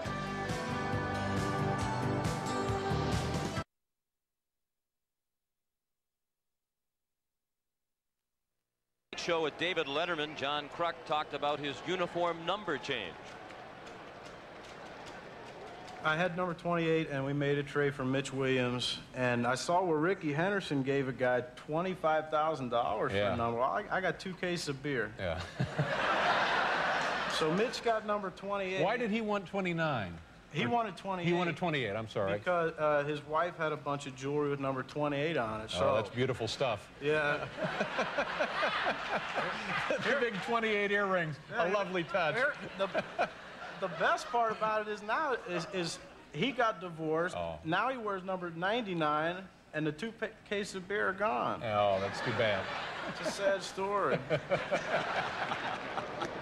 John left out the rest of that transaction. Mitch Williams also threw in a case of ring dings.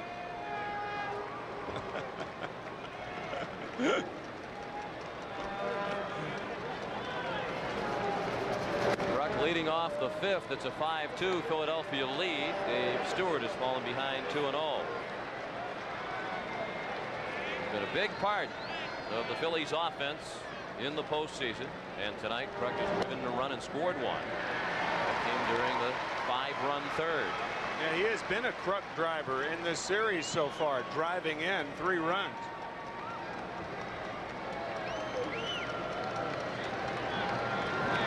Of course, if John wanted to, he could go back to the number 28 now, since there isn't a Philly currently wearing that number.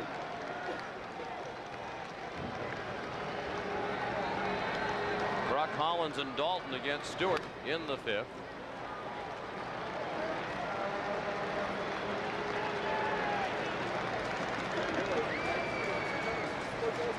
I think that was John Olerud right there.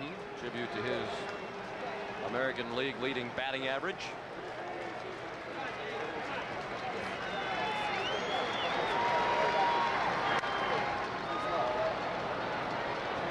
fact, for the season, John Kruk hit .316. That was 8th in the National League, but 5th among National League first basemen.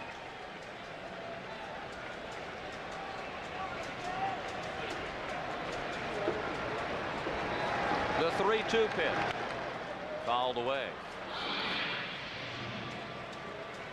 Andres Galarraga led the National League in hitting, the first Venezuelan to ever lead a league in hitting. And then there was Mark Grace, Greg Jeffries, and Jeff Bagwell, all hitting ahead of John Kruk. Who strikes out.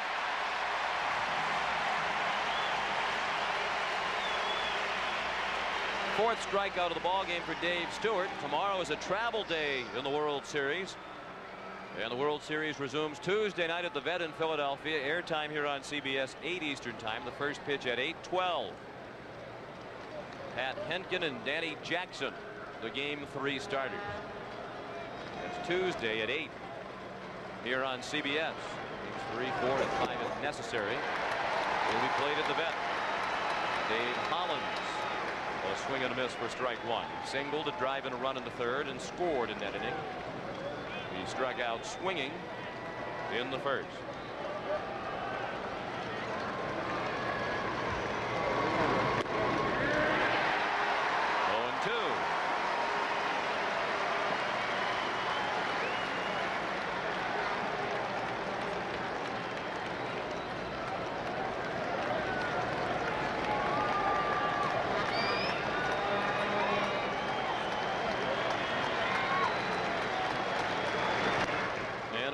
And away.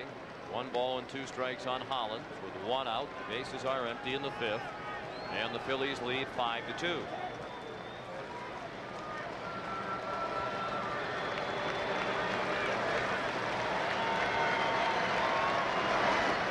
I mentioned earlier that Dave Stewart was briefly a Philadelphia Philly. He was traded to the Phillies in September of 1985 by Texas from a pitcher named Rick Surhoff, and then was released by Philadelphia early the following season, May 9th of 1986.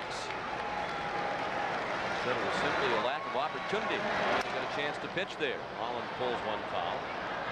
Stewart said while he was with the Phillies, John Felsky was then the manager.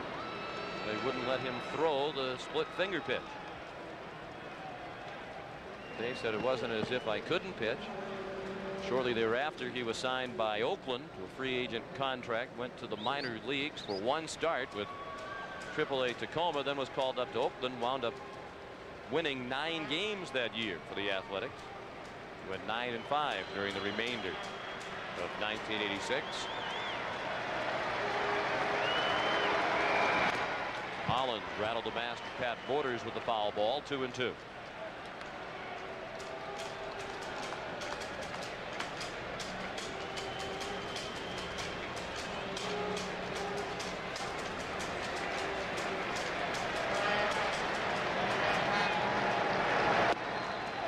Just inside, the count is full.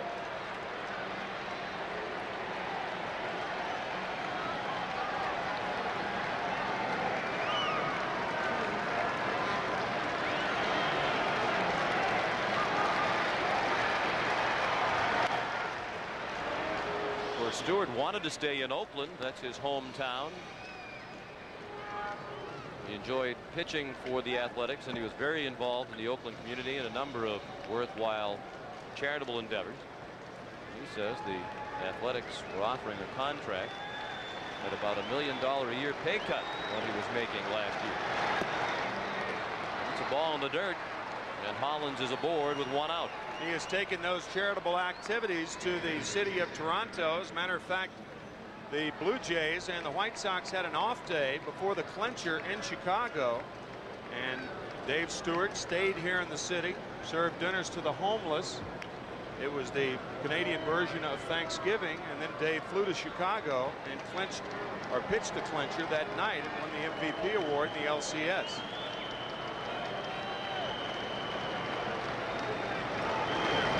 A performance for which Canadians everywhere gave thanks. They fed over 600 homeless people that day, thanks to the efforts of Dave Stewart.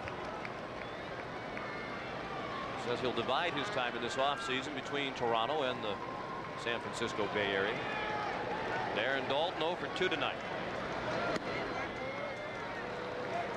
Count even at 1-1.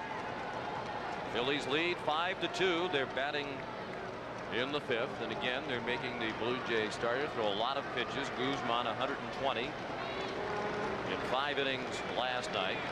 Stewart has now thrown 102. 1 out into the 5th. Outside, 2 balls and a strike. The Phillies, for the most part, and it's been said over and over and over again, they are a very patient team, and they won't bite at those balls just off the plate.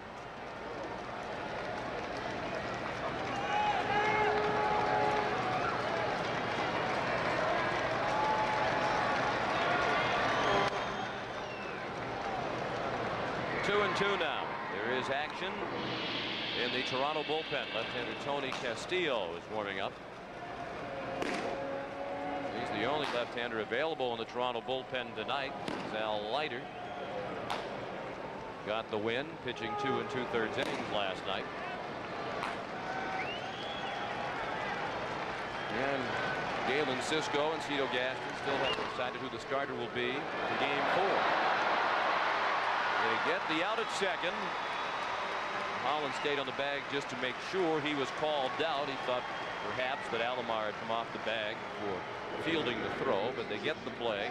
5-4 at second for the second out. Well, with a guy like Daulton up, a second baseman has to play him to pull. So Alomar had a long way to go and was not really in a position to turn the double play, even though Daulton did not hit into but 2 double plays all year in 136 situations. Hollins thought perhaps Roberto was off the bag, but he did appear to stay on the bag, leaped out of the way of the sliding Hollins. Jim Eisenreich, the batter. He owns the biggest hit in this ball game, a 3-run homer, capping the 5-run Philadelphia third. He walked his first time up. Based on the numbers you saw for his career against Stewart, his success tonight is not that much of a surprise. Strike 2, 0-2. It's only the second 3-run homer allowed by Dave Stewart in 1993. The other to George Bell at Chicago on July 19th. Check swing. No swing, says Tim McClellan. Well, we'll take a look at it. No, he didn't go. And the pitch was definitely outside.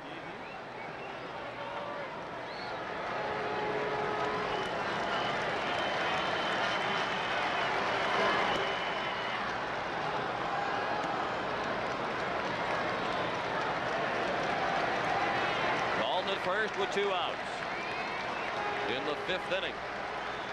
The Phillies lead the Blue Jays 5-2. They've out-hit Toronto 6-4. After a couple of close calls, Eisenreich is called out on strikes. 2 strikeouts in the inning for Dave Stewart, and halfway through the ball game, it's 5-2 Philadelphia. Looking at 2-time Grammy Award winner Michael Bolton, who sang the United States national anthem before the game tonight. Popular Canadian songstress Rita McNeil performed the Canadian anthem. And halfway through the ball game, it's 5-2 in favor of Philadelphia. Pat Borders is at the plate and in the stands. His wife Kathy and their son Levi. 1-1 the count. Borders, Henderson, and White coming up against Terry Mulholland. Included in that run for Pat Borders is a 16-game hitting streak that ended in the ALCS. Second longest postseason hitting streak of all time, and a 17-gamer of Hank Bauer. It's a great name, isn't it? They have a son named Levi Borders.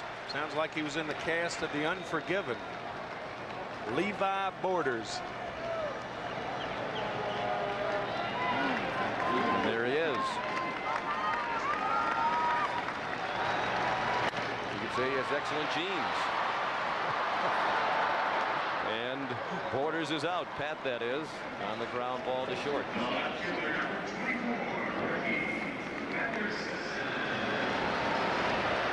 Levi, one of 2 children born to Kathy and Pat Borders. They have a daughter, Lindsay Ray. And Pat has the names of his children embroidered into his catcher's mitt.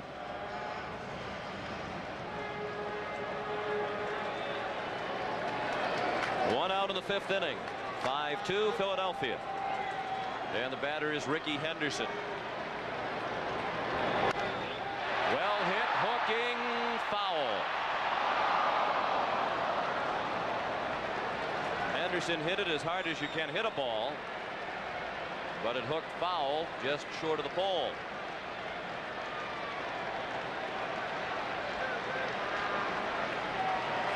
Situation of a guy getting up, looking for the fastball, getting it, and being just a little out in front. Rickey with 21 home runs on the year.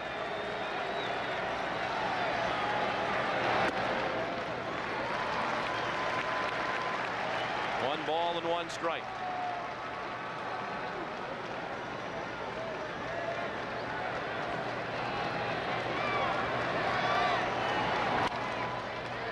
Old foul just past the bag. We saw last inning an example of the humor of John Kruk from his appearance on the David Letterman show. Well, Terry Mulholland's parents, Terry and Pat, drove round trip from Philadelphia down to Atlanta and back during the National League Championship Series with John Kruk's dad, Mo Kruk. And Mulholland's parents told Terry that Mo is every bit as funny as John is. That certainly helps. A round trip about 1,600 miles in a car. That car was a Cadillac that Terry Mulholland gave to his mother on Mother's Day this year. That dates all the way back to Terry's childhood. They were watching a lottery drawing on TV, which the winner received millions of dollars. And Terry said to his mother, "If I ever come into a lot of money, I'm going to buy you a Cadillac." Well, as a major leaguer, he's come into a lot of money.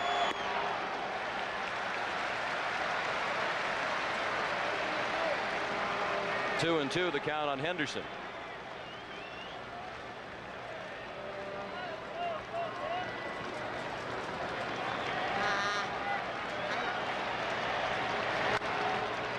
Popped up.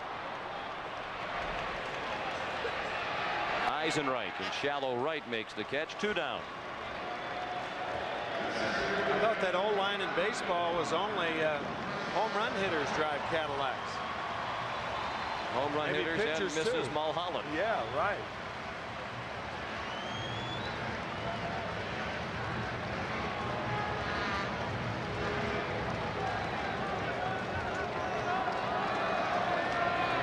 Devon White 0 for 2. He flied to center in his last at bat. He struck out swinging in the first. 1 strike on White.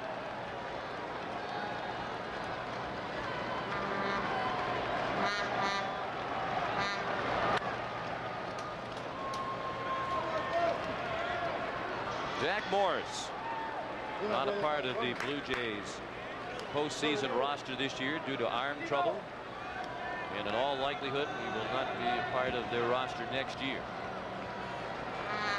If he comes back, the Jays would have to pay him in the neighborhood of $5 million.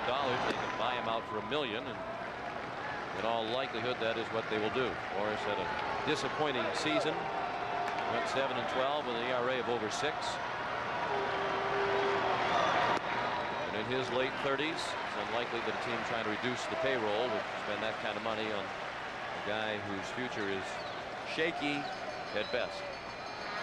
So Jack continues to maintain he thinks he can return to the form that made him a 20-game winner next year. He missed the ALCS. Matter of fact, he didn't even suit up. He was driving to his ranch in Montana and was telling a newsman in an article about how difficult it was to be driving to his ranch in Montana and listening to his team playing in the American League Championship Series.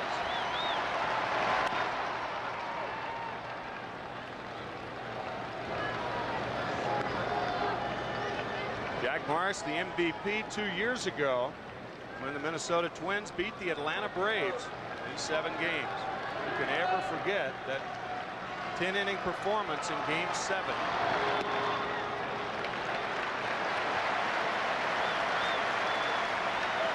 White has battled his way to a full count. With 2 outs and the bases empty in the 5th, 5-2 Philadelphia. Line drive to left. Incaviglia leaps and can't get it. He made a nice play with the bare hand. His throw to second, not in time.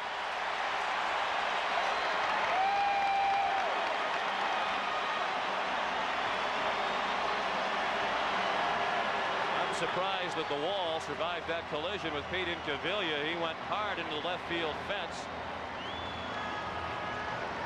Watch it wobble. The ball hits above the glove of Incaviglia. He barehands it nicely, but White with an easy double. That ball was a tracer to left field. We talked, by the way, about Jack Morris and about winning the MVP award 2 years ago. Last year, Dave Winfield with the game-winning hit in the World Series. And could it be Paul Molitor this year? Well, that's that St. Paul connection. All 3 of those players are from St. Paul, Minnesota. White at second. And here is St. Paul native Paul Molitor, who has walked and singled. And he scored on the Carter home run in the 4th. Carter is on deck again, representing the tying run. Molitor and Dave Winfield grew up just a couple of blocks from each other. Obviously, Winfield is a couple of years older. Both grew up wanting to play for the Minnesota Twins. Both went on to play college baseball at the University of Minnesota. Molitor wound up taking Winfield's place this year with the Blue Jays. Duncan had him play perfectly, and that ends the inning. After 5 in Game 2, 5-2 Philadelphia.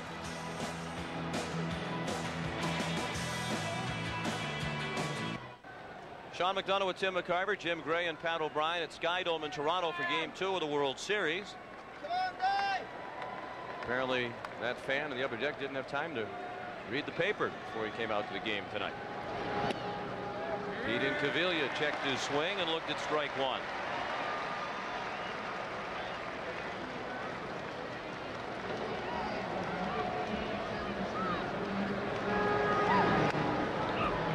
Of play has been really plotting in these first 2 games of the World Series. I think you find that with the Phillies because they take a lot of pitches and they walk a lot. And when that happens, obviously, more pitches are going to be thrown. Took 2 hours to play the first 5 innings here tonight. And it was a similarly slow pace last night. Incaviglia gone on 3 pitches. He's 0 for 3 tonight.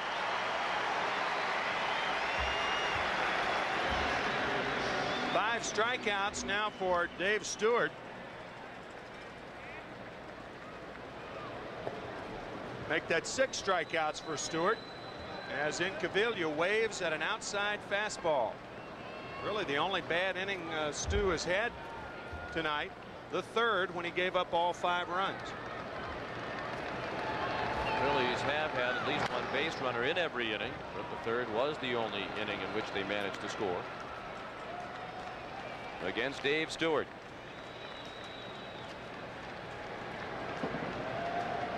Who's working to Ricky Jordan. Fouled the first pitch away for strike 1. Jordan singled to left in the 2nd, bounced to 3rd in the 3rd.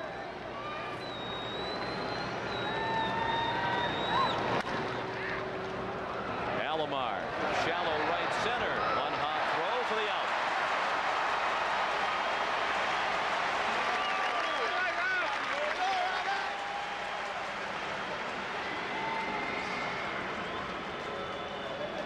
He is just remarkable with that range of his, backing up on the ball and a designed throw to first base, a bounced throw that gets a guy who can run fairly well pretty easily.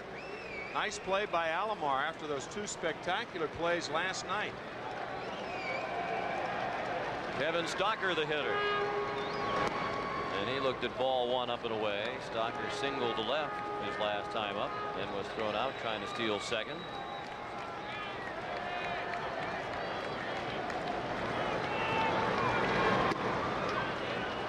2-2-0. You've heard of playing baseball in your own backyard. For Alomar, it's almost true. He lives here at the Sky Dome Hotel and has since his trade from San Diego. No reason to live anywhere else, really. Doesn't have to commute. Says if he needs to be here at 10:50, as he did for the workout before game 1. He gets up at 10:30, takes a quick shower, comes down to the elevator, and he's here. Even though they don't have 24-hour room service at Sky Dome Hotel, they know him well enough that if he calls down looking for a late night snack, they'll send him one. He has his own personal phone line, 2 adjoining suites, and the perk of free local telephone calls.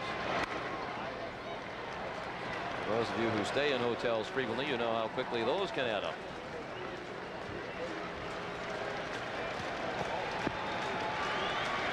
Full count on Stockard. 2 outs and the base is empty. Top of the 6th. 5-2 Philadelphia. Stewart trying to work his first 1-2-3 inning. He hasn't had a perfect inning yet.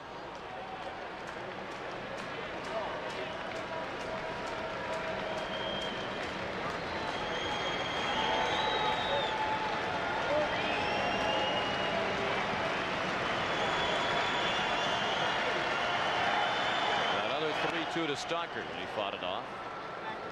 If the Blue Jays come back to win tonight, they will have accomplished something that they did not do during the regular season. The Blue Jays did not come back from a 5-run deficit to win a game this year.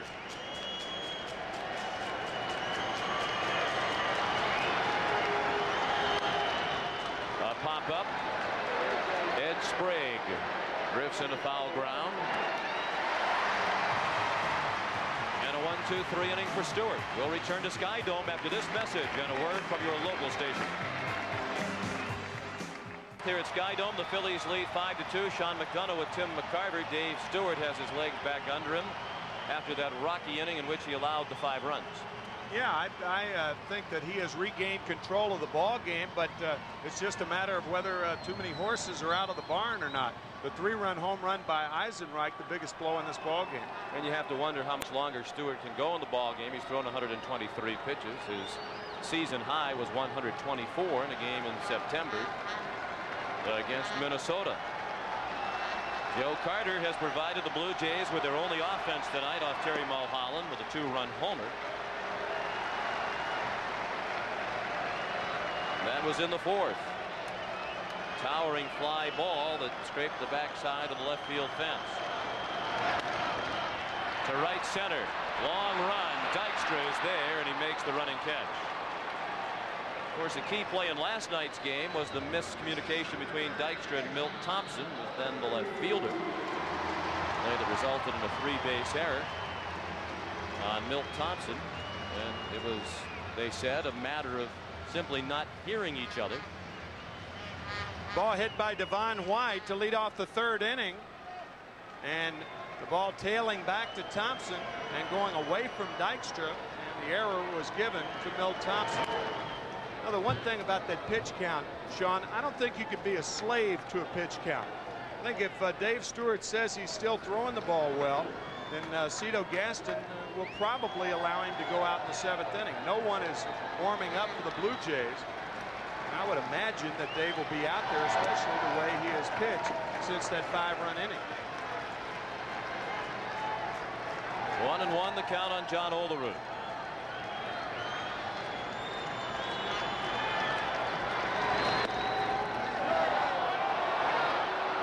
One and two. Common sense will tell you that guys feel differently on different days. Sometimes they're stronger, sometimes they can go longer in a game than they can on others. Pulled down to first. Kruk to Mulholland for the out. 2 gone in the Toronto 6th inning. John Kruk has been nursing a sore lower back throughout the postseason play. He makes a nice play and a nice underhand toss to Mulholland to get Olerud.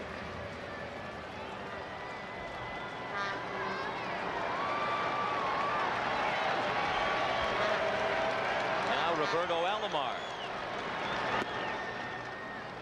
Alomar and Kruk played together in the San Diego organization. Kruk was the first baseman for 1 year with Alomar by his side at second base. Kruk says he used to play right on the first base line because he knew Roberto would cover the rest of the ground between first and second. That was a grass field, and now on the artificial surface, I think his range is about 5 feet farther to his left and right. Good pitch on the outside corner. Alomar in the hole, 1-2.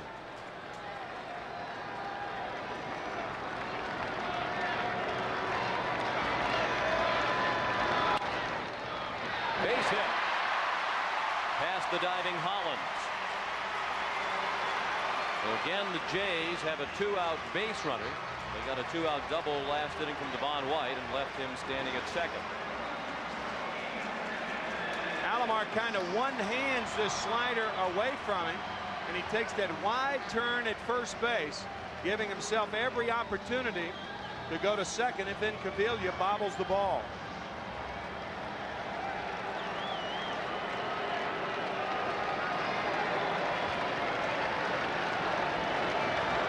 Alomar's 1 for 3 tonight. Here's Tony Fernandez, 1 for 2. He singled to left his last time up. The hits are even now at 6 apiece. The Phillies lead 5-2 in the 6th.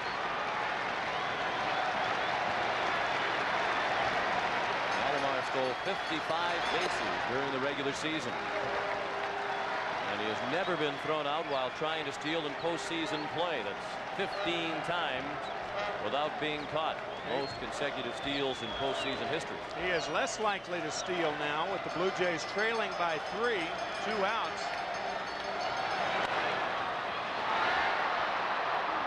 That's one of the things that has changed in baseball. About 25 years ago, it used to be that nobody would run if you're down by 2 or more runs in the middle to late innings. But that has changed for the better. Why take away one of your best weapons? And certainly Alomar going in that situation, an indication of that. That's also why John Kruk continues to hold him on, and why Roger Mason is up and throwing for the Phillies.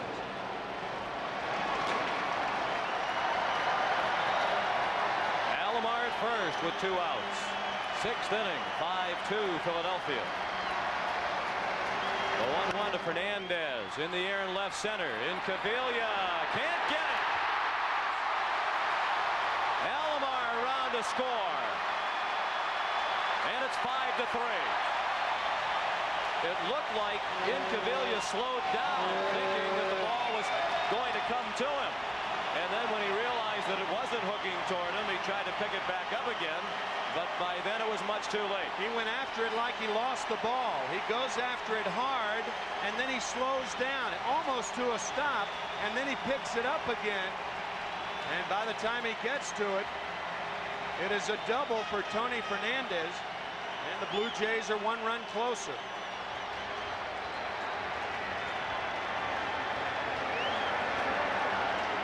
A 2-out single by Alomar, and then an RBI double by Fernandez. It's the first extra base hit in this postseason for Fernandez.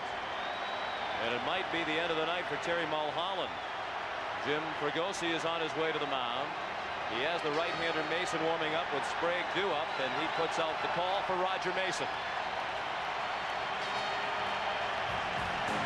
The Toronto Blue Jays will have the tying run at the plate when we come back. His start in the LCS, Terry Mulholland is knocked out in the 6th inning here tonight. 5 2/3, 3 runs all earned on 7 hits, 2 walks, both of those in the 1st inning, and 4 strikeouts. And he leaves a runner at second base, inherited by Roger Mason, who has been outstanding in 8 career postseason games. He still has not allowed a run. That includes last night when he pitched a perfect 8th inning against Toronto. Opponents in the postseason hitting only 108 against Mason. He comes into the ball game with the tying run at the plate. Ed Sprague, the batter. 5-3 Philadelphia in the bottom of the 6th. Sprague a drive to center, and Dykstra has the play. And Mason gets his job done with 1 pitch. 1 run for Toronto in the 6th. For Game 3 of the World Series as the scene shifts to Veterans Stadium in Philadelphia. Airtime 8 p.m. Eastern. The first pitch at 8:12. Pat Henkin, who won 19 games during the regular season, will be opposed by Danny Jackson, who was so impressive in his start against the Braves in the National League Championship Series. And after 6 innings from the starter Dave Stewart, Cito Gaston has summoned Tony Castillo, who was 3-2 in 51 games, and he's back with the Blue Jays. He signed as a non-drafted free agent with Toronto back in 1983, traded by the Blue Jays to Atlanta with Francisco Cabrera in '89 for pitcher Jim Acker, and then traded to the Braves, from the Braves to the Mets in the Alejandro Pena deal, and then granted free agency from the Mets and signed with Toronto last January. He's on to face the top of the order. Castillo is 30 years old, just 5'10", 190 pounds. He's from Lara, Venezuela. Dykstra, Duncan, and Kruk due up in the 7th. The Phillies lead was 5-0. Now it's 5-3.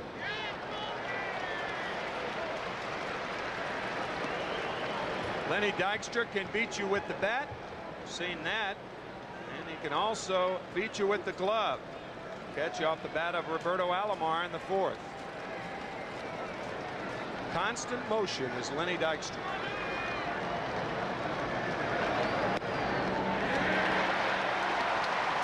Both on and off the field. We've spoken of his car accident in 1991 as he and Darren Daulton were returning from John Kruk's bachelor party. Dykstra was driving the car. Both he and Daulton were hurt. And that happened about the same time. Dykstra was being investigated by Major League Baseball for gambling activity. Dykstra.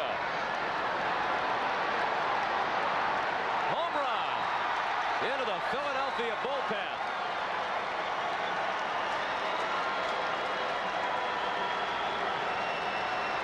A rude greeting for Tony Castillo, provided by Lenny Dykstra. And it's 6-3 Philadelphia. And on a 1-2 count, Dykstra gets a fastball right down the pipe. He really smokes this ball. It looked like a curveball from Castillo. Had a little wrinkle in it. Dykstra hit only 2 home runs off left-handed pitchers all year. It really connects here on the hanger. Another way that Lenny Dykstra can hurt the opposition. Certainly the Blue Jays didn't expect the home run by Dykstra when Castillo was summoned. Tony allowed only 1 home run all year to a left-handed batter. That was Boston's Mo Vaughn. And he held lefties to a .213 batting average during the regular season. But Dykstra with the home run, the second of the night for the Phillies. And they've pushed the lead back up to 3 runs. Still nobody out in the 7th. 1-1 the count on Duncan. And now 2-1.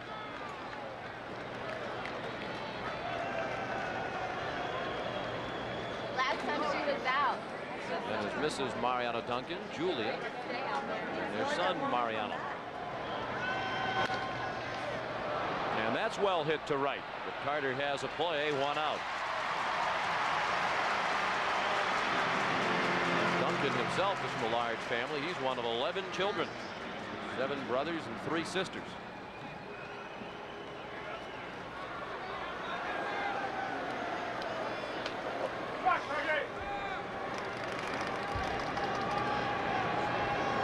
Now John Kruk. 1 for 3 tonight. He singled to drive in a run in the 3rd, and he scored on the Eisenreich homer. 1 strike on Kruk.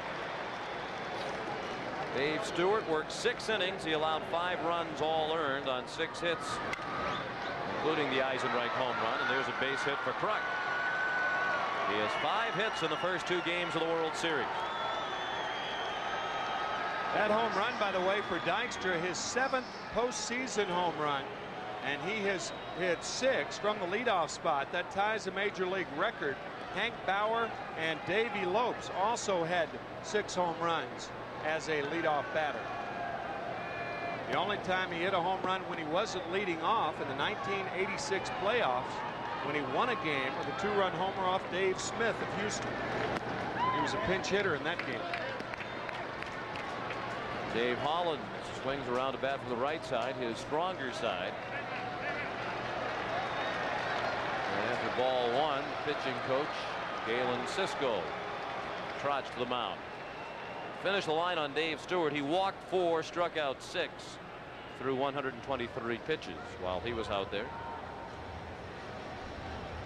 And will pick up a rare postseason loss unless the Blue Jays can come back.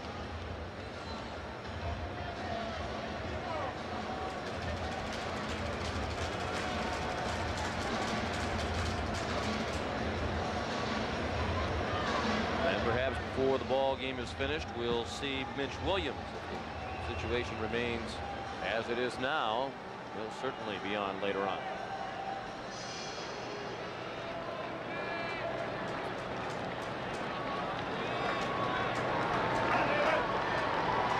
At first with 1 out. 6-3 Philadelphia in the 7th. The 1-0 to Hollins. Fouled away to the right.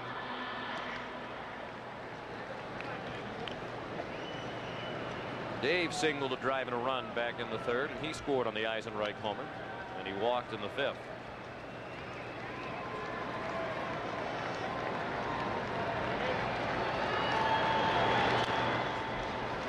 Apparently Cito Gaston did factor in the pitch count because Stewart wasn't showing any obvious signs of fatigue. He retired the last 5 men he faced and did not allow a hit over the last 2 innings that he worked.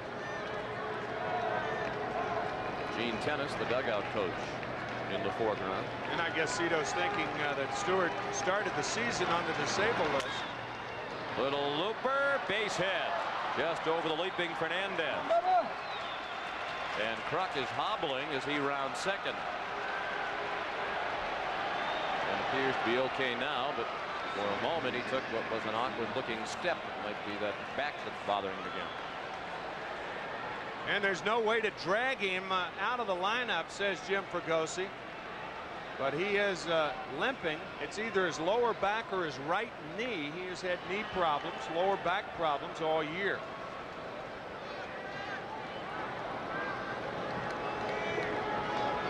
So Castillo has not fooled anybody to this point. He's only recorded 1 out, and that was on the line drive to right by Duncan.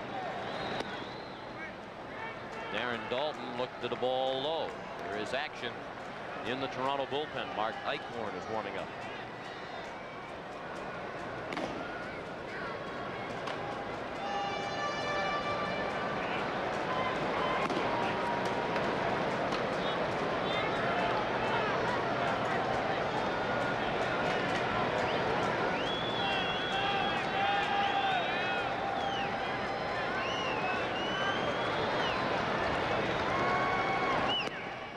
Good pitch. Sweeping breaking ball for strike 1. 1-1 on Daulton, who's 0 for 3 tonight. Daulton had a good year against left-handed pitchers last year with 11 home runs. And he said one of the reasons was he was hitting the ball the other way more effectively. This year, however, batting only .213 against left-handers. He's probably the most vulnerable left-hander on either team. The Phillies have 3 left-handed batters that play every day, and John Olerud, the only left-handed batter with Toronto that plays every day for the most part.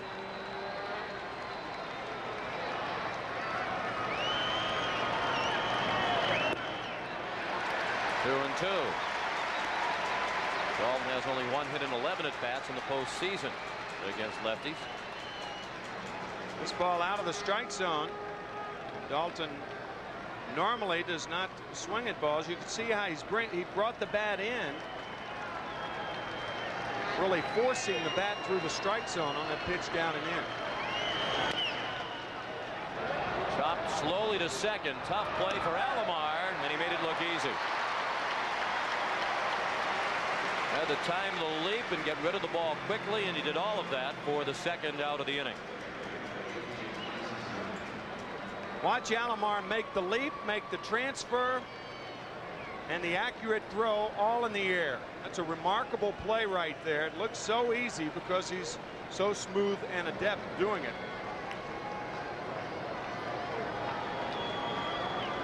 Big spot in the game right here. Two more big runners standing in scoring position. Major difference at this juncture between a 3-run lead and a 5-run lead. Eisenreich has already driven in 3 tonight with his 3-run homer in the 3rd.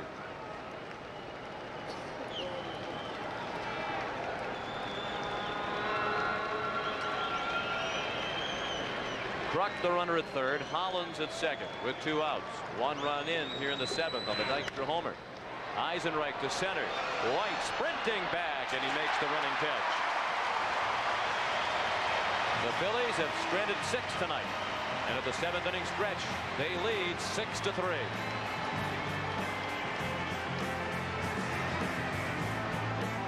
Phillies lead now 6-3, courtesy of the home run in the top of the 7th by Lenny Dykstra.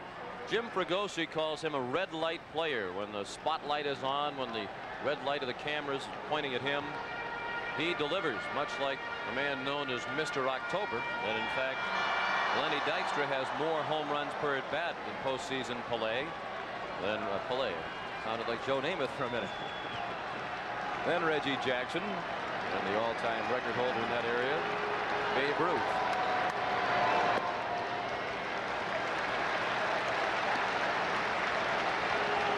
During the 7th inning stretch, they shoot off some fireworks.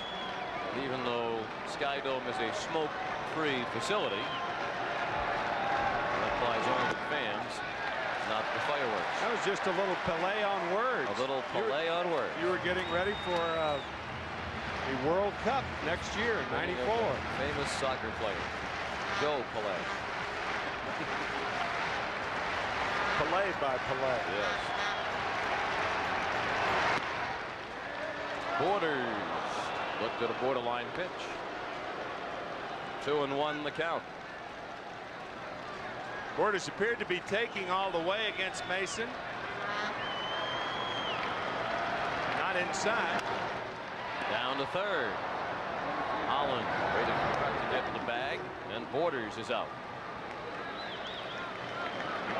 And for those of you who might just be returning from a Sunday evening out, here's how we got to this point. The Phillies scored 5 runs in the 3rd, capped by a 3-run homer by Jim Eisenreich.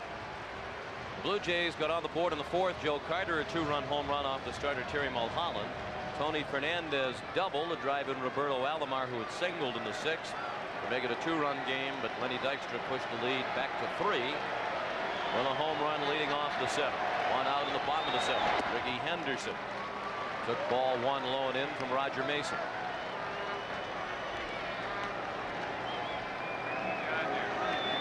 Well, we've heard of cone heads. What would you call that? Henderson looked at a strike. Ricky thought it was low. Guess that would be a J head.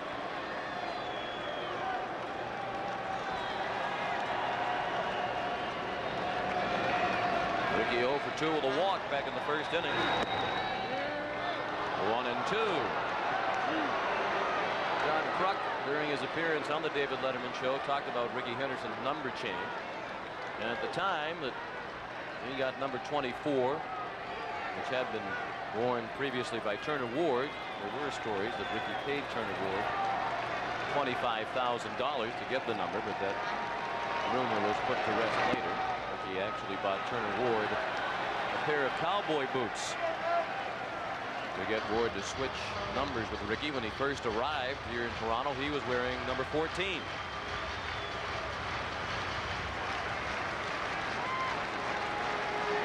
It seemed kind of strange to see Ricky without 24.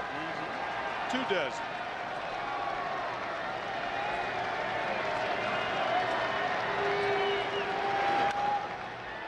Out of play and right. Juan Guzman, who was the starter last night. He probably will not be the starter in Game 4 because of those 120 pitches. Cito Gaston said he didn't want to rush Guzman back, given that he was extended over the 5 innings. And it appeared, talking to Cito before the game tonight, that Todd Stottlemyre will be the starter in Game 4. In shallow left, Incaviglia, a nice running catch.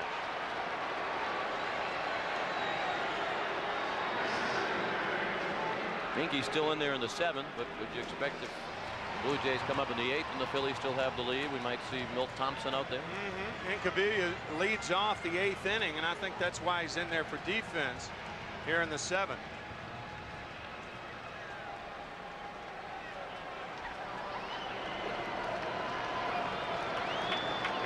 Devon White, the batter. He doubled in the 5th.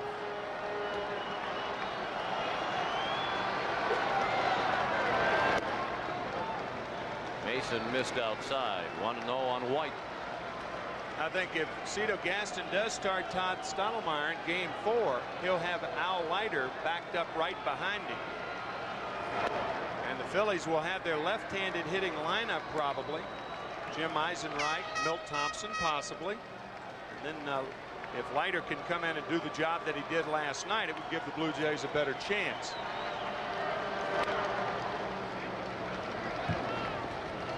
Jim Fregosi, as we mentioned earlier, with a tougher job of managing because he's got the 3 left-handed hitters that are regulars, and then he's got the platooned left fielder and right fielder. So Al Leiter, I think you're going to see more of Al Leiter in this series after that terrific job he did last night, getting the win with 2 2/3 scoreless baseball.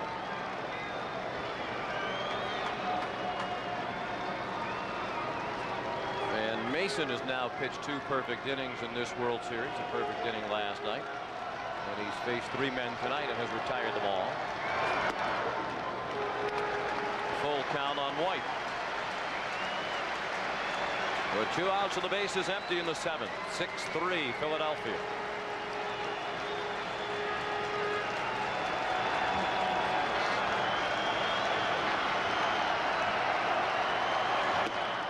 He struck him out. First strikeout for Mason. It ends the inning. We go to the 8th. 6-3 Phillies. Sponsored by AT&T. The Phillies lead 6-3 as we go to the 8th. Home runs a big part of the story tonight. Jim Eisenreich and Lenny Dykstra have homered for Philadelphia. Joe Carter, a 2-run homer to account for 2 of the 3 Toronto runs. And as we go to the 8th, with the bottom third of the order due up for Philadelphia, there's a new pitcher on the mound for Toronto, and those keeping score in the stands will make note of that as Mark Eichhorn toes the rubber. In relief of Tony Castillo, and about the same type of job for Eichhorn as Cito Gaston has required out of Castillo. Castillo with 51 games this year, Eichhorn with 54, Castillo 3-2, Eichhorn 3-1. Pete Incaviglia leads off. Foul ball past third. Incaviglia 0 for 3 tonight. He has struck out his last 2 times up. Ricky Jordan scheduled to follow, and then Kevin Stockert.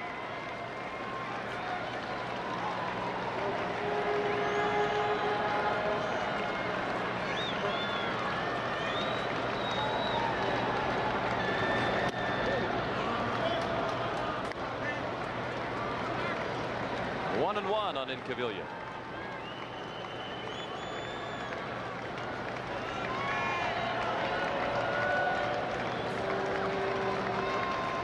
Mark Eichhorn, 32-year-old right-hander. That's a fair ball, knocked down by Sprague, and Incaviglia has a hit. Well, if Jim Fregosi is going to take Pete out for defense in late innings, he will probably pinch run for him here with Milt Thompson. This ball hit down the line. Sprague does a nice job knocking it down, but he loses the ball, and Incaviglia has an infield hit. And Thompson does come in to run for Incaviglia, who has his first hit ever in World Series competition. And the Phillies have 10 hits tonight. Thompson the pinch runner at first with nobody out. And Ricky Jordan is the hitter.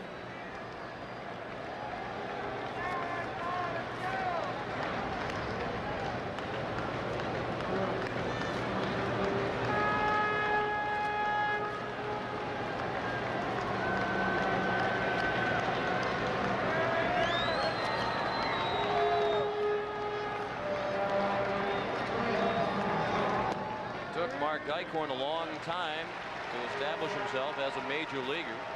He started in professional baseball in the minors with the Blue Jays in 1979. And didn't establish himself as a big league pitcher until 1986.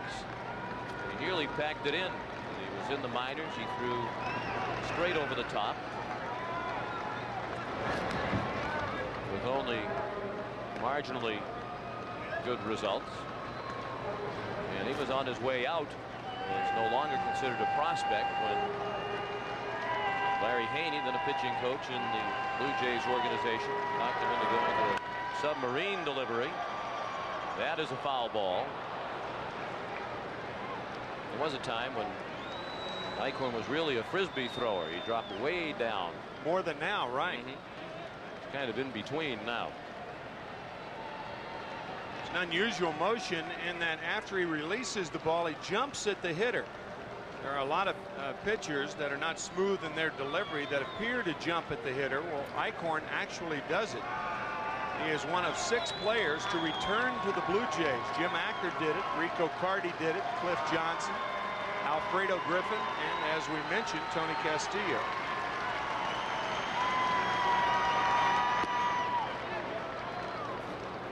Tony Fernandez, being the 7th, should add to that list. 1-2 on Jordan.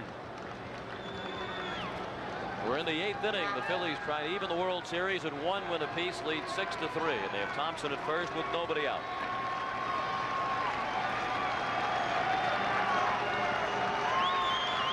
They pitch out, and Thompson was not on the run. 2 balls and 2 strikes.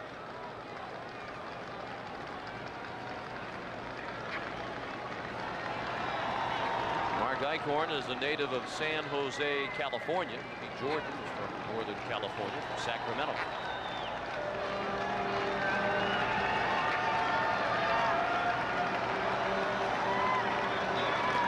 Thompson back to first safely.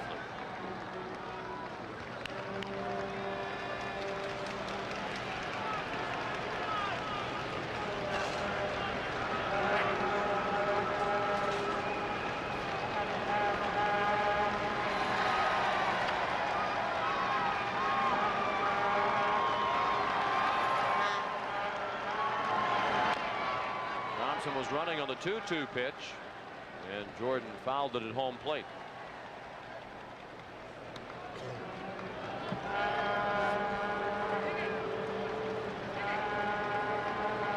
Cito Gaston didn't want to be the manager when Pat Gillick, the general manager, asked him to take over for Jimmy Williams. Cito said, well, I'll be the manager for a couple of days until you find somebody else. Blue Jays had success immediately after Gaston took over, and they convinced him to keep the job. Too much success as far as Cito's concerned. Cito with that mentor mentality, telling us yesterday that he would rather teach the art of hitting, or at least as much as managing, and someday go back to that. Fine player in his own right with the San Diego Padres. Boy, did he have a gun for an arm. He and Ollie Brown. Cito was in right field, Ollie Brown in left field, downtown Ollie Brown, and both of them with flat throw. Thompson is not running this time, and Jordan took ball 3 inside. Cito Gaston, the 3rd manager to reach the postseason in 4 of his first 5 years. He took over early in the 1989 season. Jimmy Williams was let go. Thompson running on the 3-2 pitch, and Jordan bounced it foul.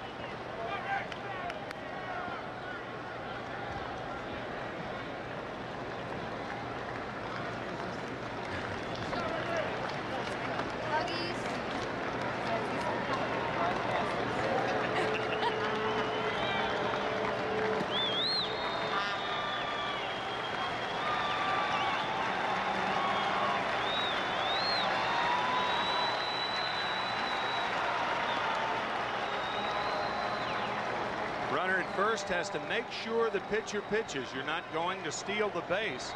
Again, the hitter must make contact or take it for ball 4.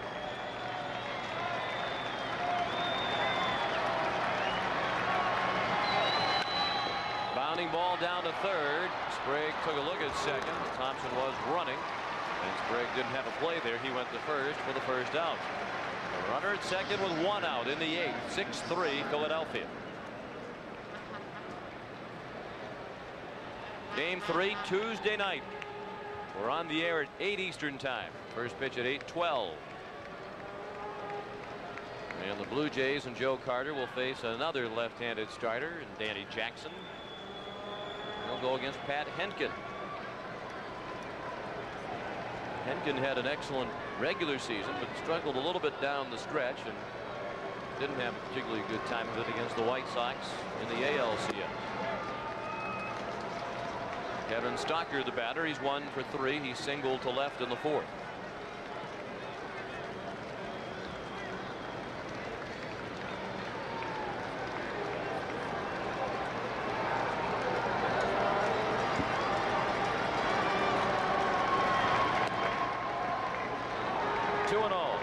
Mentioned last night, Kevin Stocker, only 23 years old. He only played 70 games for the Phillies. Only one shortstop with less experience at the major league level to play in postseason play. That was Joe Sewell back in 1920. Ball 3.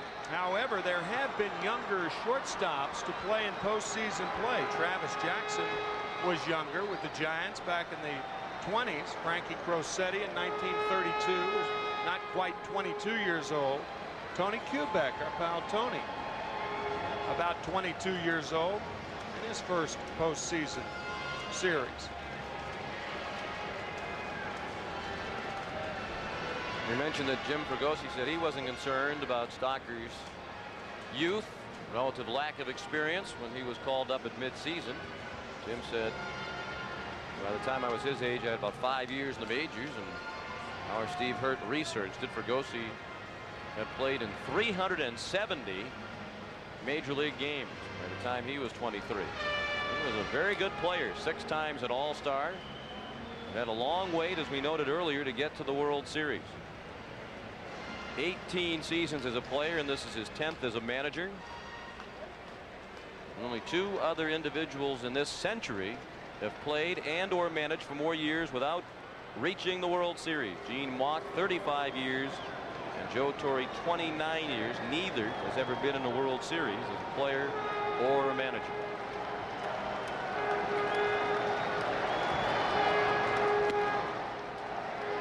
Stocker was taking all the way on 3-0, 3 balls and a strike. Mike Timlin, hard throwing right-hander, is getting loose in the Toronto pen.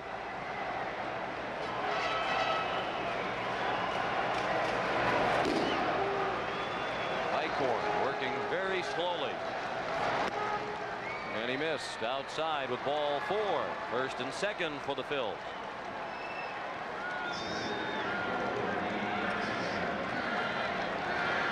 And the top of the order comes around again.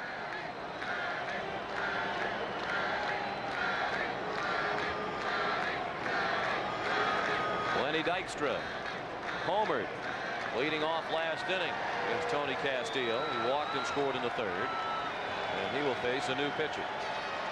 It's the 2nd trip of the inning, so a pitching change has to take place, and Mike Timlin will be summoned. With the score, the Phillies 6 and the Blue Jays 3. The telecast is presented by authority of Major League Baseball and may not be reproduced or retransmitted in any form without the express written consent of Major League Baseball. Top of the 8th inning, Philadelphia has a 6-3 lead, had runners at first and second with 1 out. Lenny Dykstra at the plate, and the new Toronto pitcher, the 4th Blue Jay hurler of the night, is Mike Timlin. His first pitch swung on and missed by Dykstra for strike 1. Dwayne Ward used to be the setup pitcher for Tom Hinkie, and that's what Cito Gaston has tried to groom Mike Timlin as, the setup man for Dwayne Ward. Timlin 4-2 in 54 appearances this year. Great natural movement on his fastball. Base hit right field. Thompson will be stopped at third by Boa. And the bases are loaded for Philadelphia. Lenny Dykstra has his second hit of the night, and he's on base for the third time. Looked like Timlin got the sinker up. Most high sinkers catchers don't catch. That ball a BB to right field, so Dykstra now 2 for 4 with 2 consecutive hits, including a home run. Cito Gaston sending Mike Timlin down to Dunedin in August to work with Bill Momboquette, who is the pitching coach down there, and trying to impress upon him, just try to find the middle of the plate. Your natural action on your fastball will take care of the rest. Don't try and be too fine.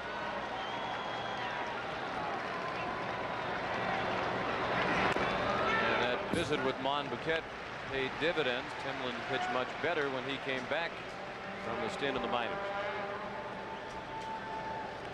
Duncan, 1 for 3, an infield hit in the first inning. He walked and scored in the third.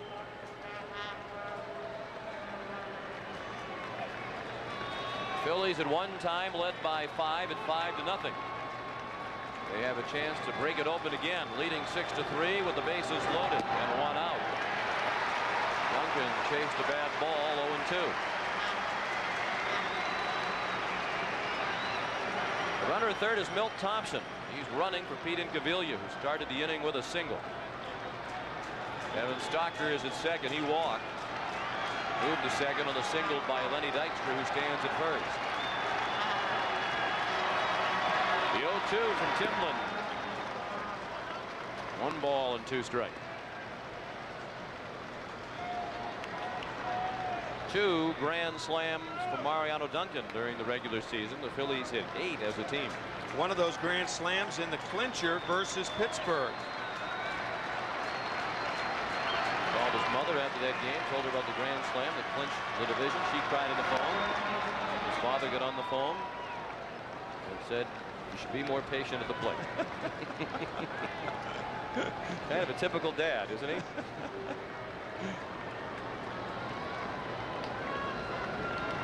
One and 2 the count.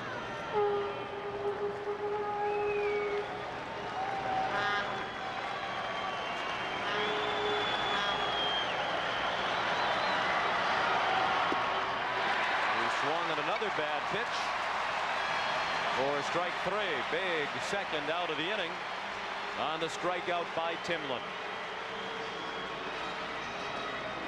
Remember, the 1-2 pitch was a ball up and in, and this slider out of the strike zone, and Duncan goes for it, but Timlin certainly not out of the woods yet with John Kruk the batter, and the Blue Jays do not have another left-handed pitcher to bring in to face him. Not with Al Leiter going 2 2/3 yesterday, and Tony Castillo pitching earlier in this game. Another big point in the ball game. Bases loaded and 2 outs. 6-3 Philadelphia in the 8th. Kruk 2 for 4 tonight with 2 singles and an RBI. He has scored a run. They shade him slightly toward left in the outfield, as you saw. Ball 2, 2-0. There should be a yellow light and a catcher's catching mitt in situations like this. 2-0 to a selective hitter with power. This is has caution sign written all over it. But he nipped the corner with it. Borderline pitch, called a strike, 2-1. Looked like it had the front part of the plate to Kruk. But a nasty pitch to John Kruk with a count 2 balls and no strikes.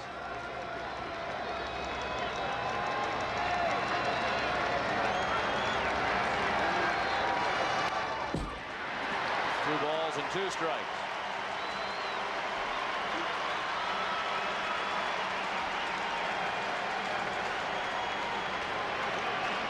Bases loaded and 2 outs. Mike Timlin, who was on the mound when the Blue Jays wrapped up the World Series in Atlanta last year in Game 6. He fielded Otis Nixon's bunt and threw to first, and the celebration began across Canada.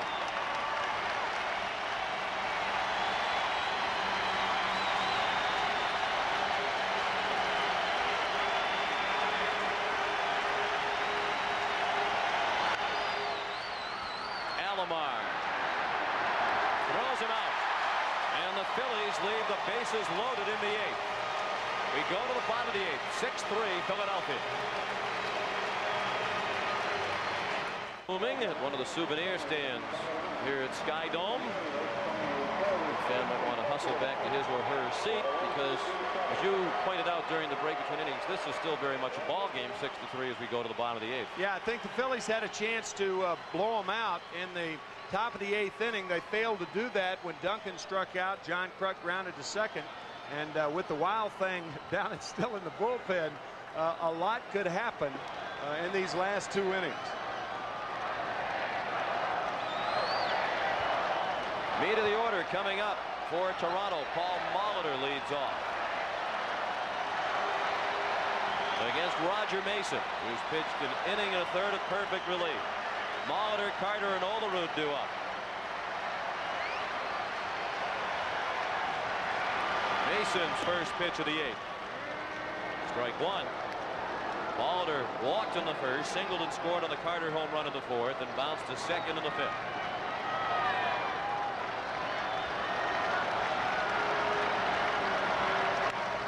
Well hit, fair ball down the left field line.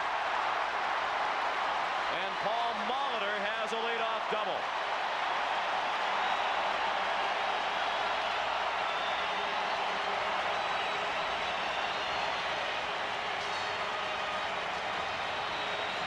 Second hit of the ball game for Molitor. He is so quick inside. He has very little trigger to his swing. A very quiet bat. But as Gene Tennis, the hitting instructor, says, his hips explode into the ball. Gene also saying you'd be surprised at how big the upper body is on Paul Molitor. He's at second with nobody out for Joe Carter. 6-3 Philadelphia in the 8th. John Olerud is on deck. Ball 1 just outside. Mason had a bit of a long look in at Paul Runge. Dalton held the ball for a second. It was a close pitch. 1 for 3 is Carter with the 2-run homer to left in the 4th inning off the starter Mulholland. Ball 2 high. And it might be approaching Wild Thing time for Philadelphia. Mitch Williams is warming up.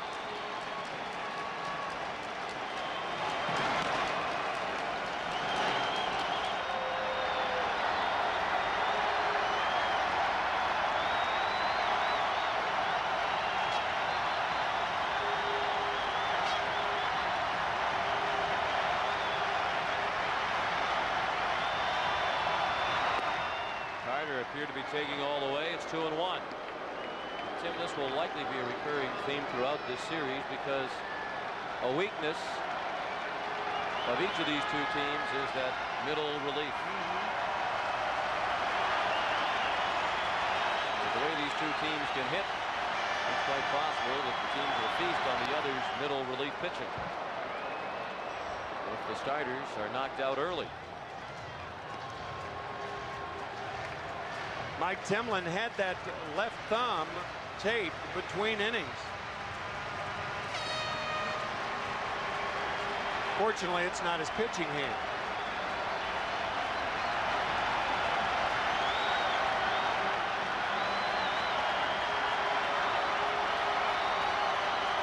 The 2-2 pitch, strike 3. Mason put the pitch exactly where he wanted to for the first out of the inning. Joe Carter thought it was outside, and it appeared to be outside. Sometimes you complain about a pitch, however, and you get the next one. Cito Gaston complaining before the game that there are a lot of catchers now that sit outside. They center the mitt on the body, and if the pitcher will hit the mitt, regardless of whether it's a strike or not, they get the pitch, and that appeared to be what happened then to Carter. Mitch Williams on after this.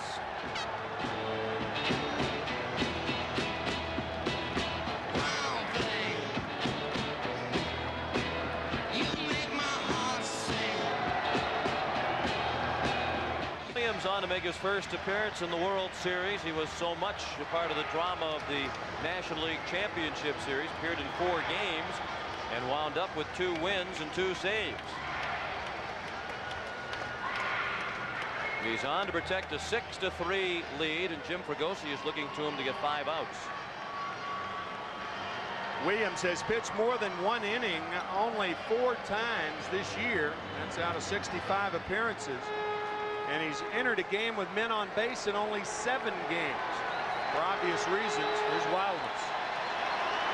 John Olerud for 3 tonight. Hasn't had it out of the infield. Tying run in the on-deck circle. 6-3 Philadelphia in the 8th.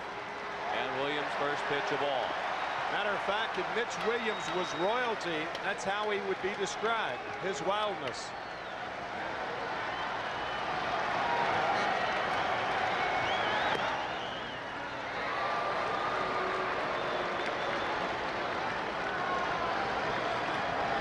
Jim Fregosi during the NLCS received 1,000 packets of Alka-Seltzer and a case of Maalox from fans who were watching Mitch Williams.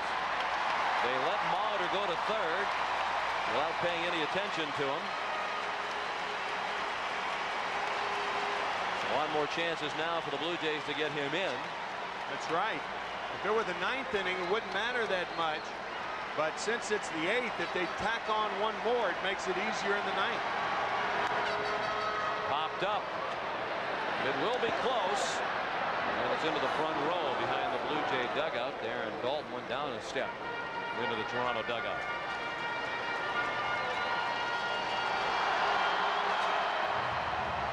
Looked like Darnell Coles was there to hold Dalton along with Cito Gaston and Gene Tennis.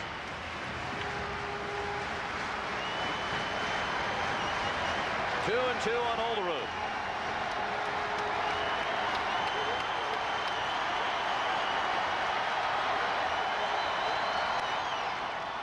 Fouled 1 out of play.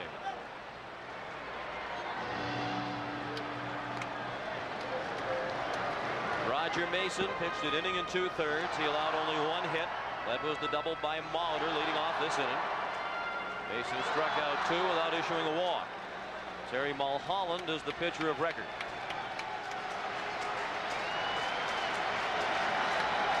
Olerud at the plate. Roberto Alomar is on deck. In the air and right. Molitor is tagging. Eisenreich the catch. And it's 6-4. So taking the base pays off for Molitor as he's in on the sacrifice fly by John Olerud. Jim Fregosi will certainly keep that in mind if a runner gets on in the 9th inning. But Williams, and it wasn't Mitch's fault as much as it was the middle infielders, both Kevin Stocker, Mariano Duncan, paying no attention to Molitor, and he took advantage of it, stealing third uncontested. That run is charged for Roger Mason, so that's the first time he has been scored on in 9 career postseason appearances.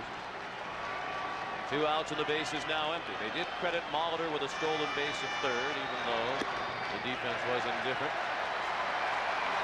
toward his advancement. I think instead of indifferent, they were just careless. Williams, Stocker, and Duncan.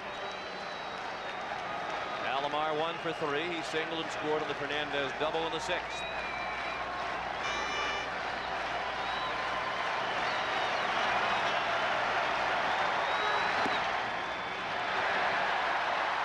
Dalton and Williams wanted to know where that one missed.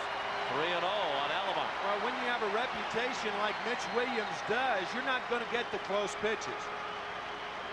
You're a Dave Stewart who can hit the corner. You'll get those pitches, but not Mitch. Strike. 3-1.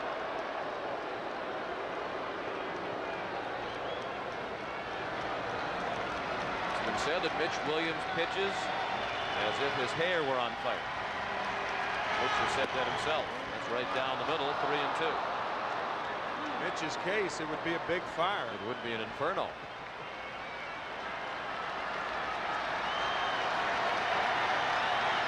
Now the payoff pitch. Way outside. That'll bring the tying run to the plate.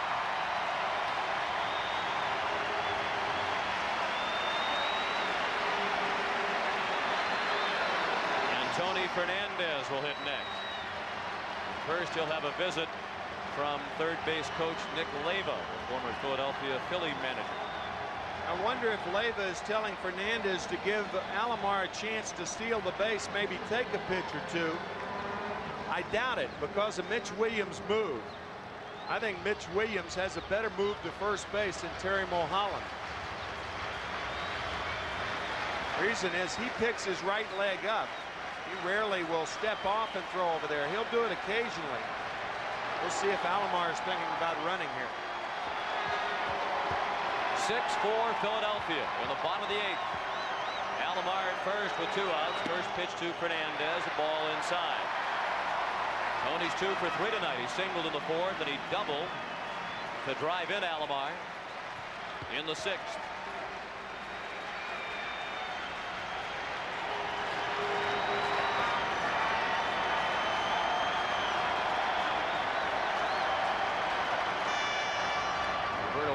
Told us a couple of days ago that he has different keys to judging a pitcher's move. It depends on the pitcher. Sometimes it might be the hand, sometimes it's the leg, sometimes it might be the shoulder. The leg, as you noted, wouldn't give him much of a clue as he looks at Mitch Williams.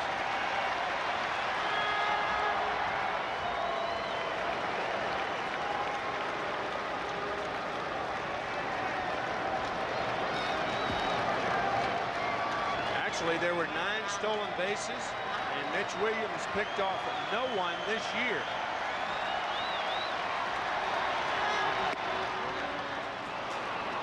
One and one on Fernandez. Holland is guarding the line at third with Tony up there. Last time Mitch Williams pitched in Canada was on the 19th of September against Montreal. He lost that ball game and was booed soundly when he got back to Philadelphia. As a matter of fact, they played at Veterans Stadium the next night, and he wore Larry Anderson's shirt out to the bullpen that night. He thought he'd trick the people. Well, he didn't. They knew him. They knew Larry couldn't grow that much hair that fast.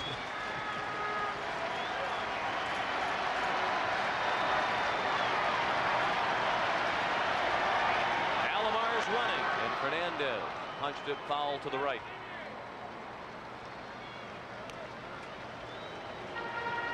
Six runs, 11 hits for Philadelphia. 4 runs and 8 hits for Toronto. Neither team has made an error. Jim Fregosi says Mitch Williams doesn't have ulcers, but he is a carrier.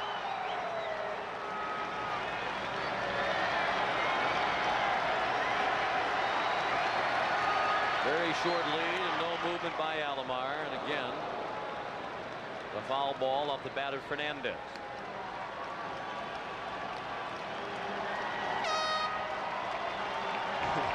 Fregosi saying Mitch doesn't give ulcers, or doesn't have them, he gives them.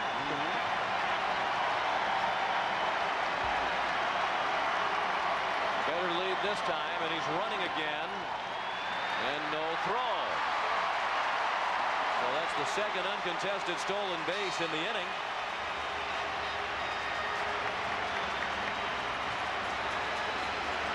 And evidently Alomar sees something in the move. It's probably the right leg going behind the left leg. Once that happens, a pitcher is committed to go home. And now Williams steps off, and Alomar is out trying to steal third. And that's a terrible play right there. Terrible. And it's the first time ever that Alomar has been caught stealing in postseason play. 6-4 as we go to the ninth. The smart thing. Under no circumstances can Roberto Alomar make this play. With 2 out, making the 3rd out at third base, being 2 runs down, and he is just not the player that you would expect to make a play like that. That was a terrible play on the part of Alomar.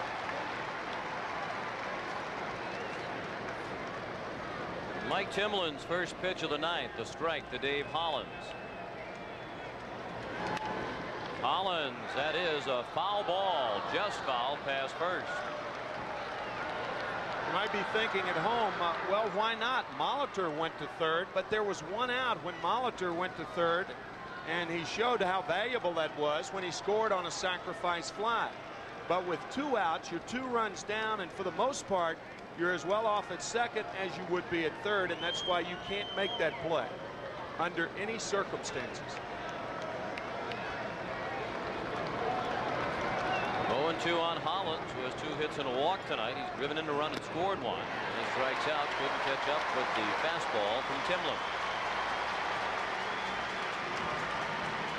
So Mitch Williams allows Alomar to steal second, but not third.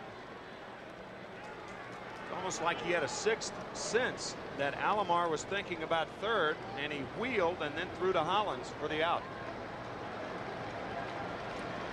And that ends the longest consecutive stolen base streak in postseason history.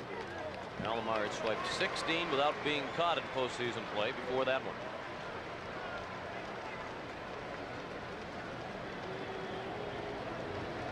Darren Daulton fouled the first one away. He's 0 for 4.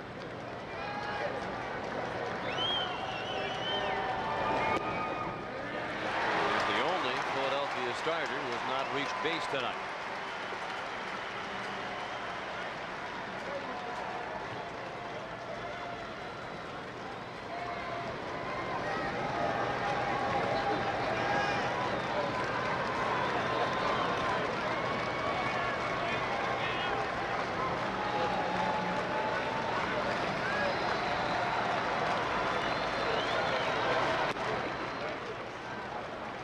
It was almost as though when Roberto Alomar slid into third, he knew he was out, and he cuts his eyes to Mitch Williams or up at Hollins, and then right to Nick Leyva, the third base coach. But you could almost see him. He was like a kid with his hand in the cookie jar. You just do not see Roberto Alomar make that kind of mistake. The 2-2. Chopped slowly down to first. Olerud to Timlin, safe.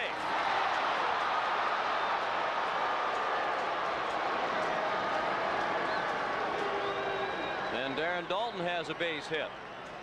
We have talked about Daulton's speed in this series. It's deceptive. Before his knee problems, he's had operations 6 times on his left knee. He could really run, but as you see, he clearly beats Timlin to the bag.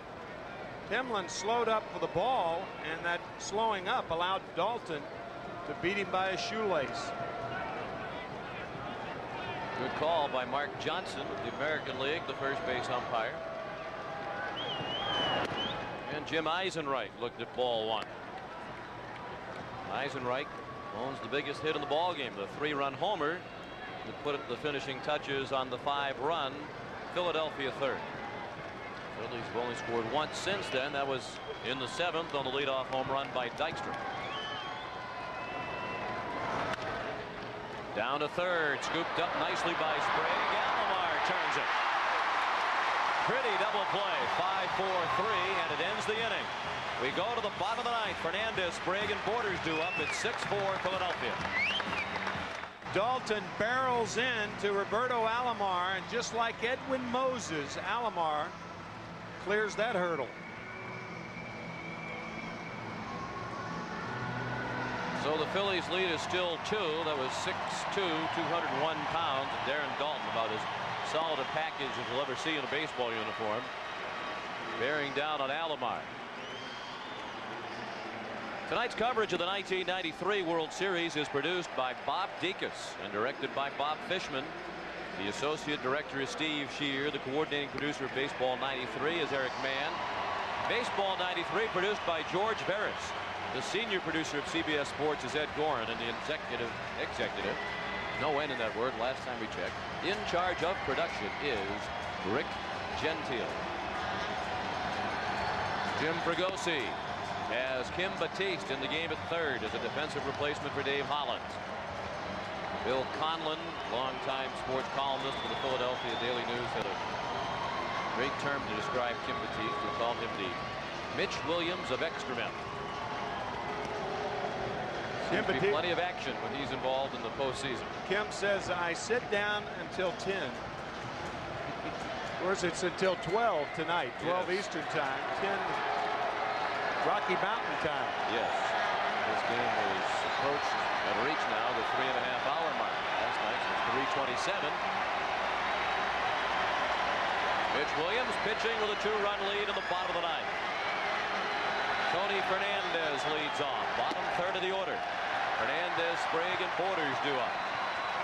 It's Fernandez who is at the plate with a chance to tie the game with a home run for Cito Gaston last inning. But Alomar was thrown out trying to steal third.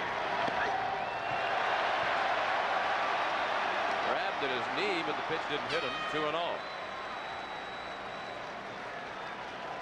Came awfully close to hitting Fernandez, but he backs away in time. 2-0. Ball 3.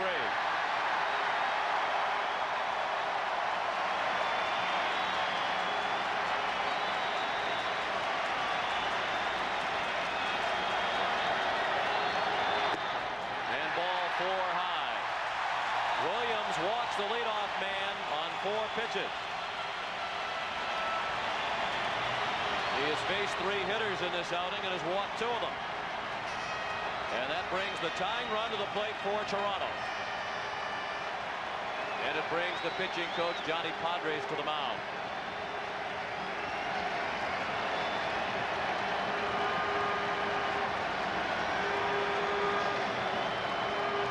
The Blue Jays have come back to win 3 postseason games that they trailed in after 8 innings. And when you consider that the Yankees and Dodgers have played many more, several times more, postseason games for the Blue Jays and have only 1 more such comeback. That's a lot of 9th-inning magic over a short period of time for Toronto. Ed Sprague, a first ball fastball hitter, and some of the Phillies don't want to watch. 5 straight outside the strike zone. And we've seen this shot before of Curt Schilling. That was when he was pitching.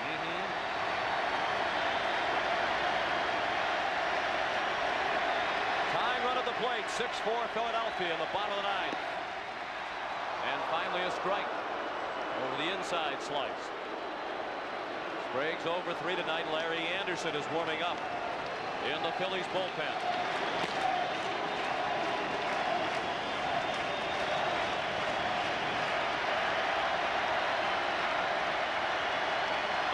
To Sprague, ball 2. Most of the pitches here in the 9th haven't been close. Fernandez being held on by Kruk.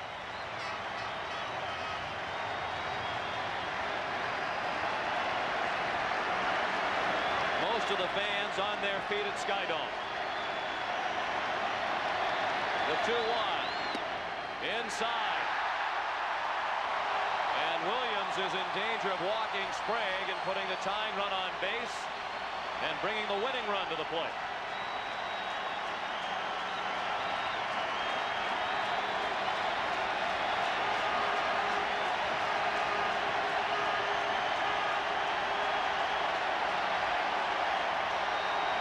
The 3-1 pitch. Strike at the knees.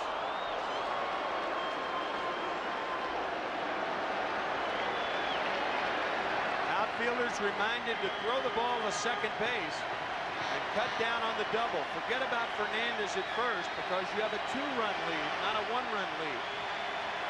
And as such, the outfielders are playing very deep. The payoff pitch down to third. Batiste to second for 1. Back to first, not in time. And Kim Batiste came very close to another postseason error. That was a low throw, and Duncan did a great job to catch it and get the out. He nearly turned it into 2. The first 2 ground balls he received, he bobbled. Or at least the first one he threw away, the second one he bobbled, and this one he throws away low, but Duncan comes up with a remarkable play in the dirt on the bag and throws to first from 1 knee. Watch the play Duncan makes. from one knee, tries to complete the double play. Alfredo Griffin has come on as a pinch runner for Ed Sprague. Tying run still on the plate. 1 out of the 9th. Pat Borders looked at a strike. Borders single to right in the 3rd.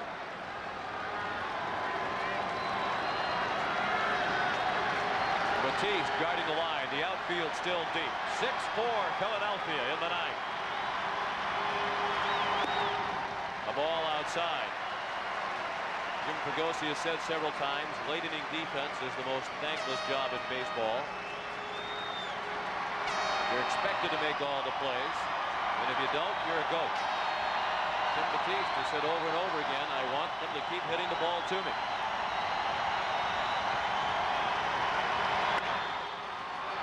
A double play ball. Duncan turns it. And the World Series is even at 1 win apiece. Mitch Williams picks up the save with the usual flair for the dramatic in the 9th.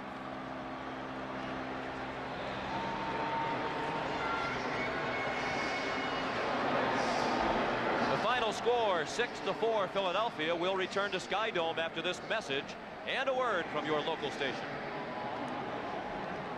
The Phillies and Blue Jays head to Toronto with the World Series tied at 1 win apiece following tonight's 6-4 Philadelphia victory. The Chevrolet player of the game is Jim Eisenreich. He had the big 3-run homer that put the finishing touches on the 5-run Philadelphia 3rd. Chevrolet will donate $1,000 in the name of Jim Eisenreich to the Special Olympics. Now let's head to the field where Jim Gray is standing by with another star of the night for Philadelphia, Lenny Dykstra. Jim? Okay, thank you very much, Sean. In the 6th inning, during the half inning when you were in the dugout, you swallowed a significant amount of chewing tobacco and you got very nauseated. Then you came up in the 7th inning and hit a home run. So is that the magic formula? Well, I hope not. I hope I don't have to do that every time to hit a home run. But, you know, it was just a big win. I mean, Toronto is a great ball club. Their offense is everybody knows what kind of offense they got. They proved that last night. But this team over here in Philadelphia has all the heart and all the character you could ask for. So we're never out. Nobody can ever count us out of anything. We're going to battle you to the very end like we proved tonight. You got 3 coming up in Philadelphia. Do you plan to come back here to Toronto? Well, I hope not. I hope we can do it in front of our home fans. But Toronto is a great club. I mean, you take what you can get. But I'm looking forward to going home. I'm looking forward to playing in front of the fans in Philadelphia because they have supported us great all year. And I'm a happy human right now. Congratulations, Lenny. Thank you very much. Let's go back upstairs to Sean. The biggest surprise tonight, he didn't throw a dude in that sentence. 2 hits and a walk, 2 runs scored, an RBI tonight for Lenny Dykstra. Now for Tim McCarver, Pat O'Brien, and Jim Gray, Sean McDonough saying so long from Sky Dome. The final score, Philadelphia 6 and Toronto 4. You have been watching CBS Sports coverage of the 1993 World Series. Good night from Toronto.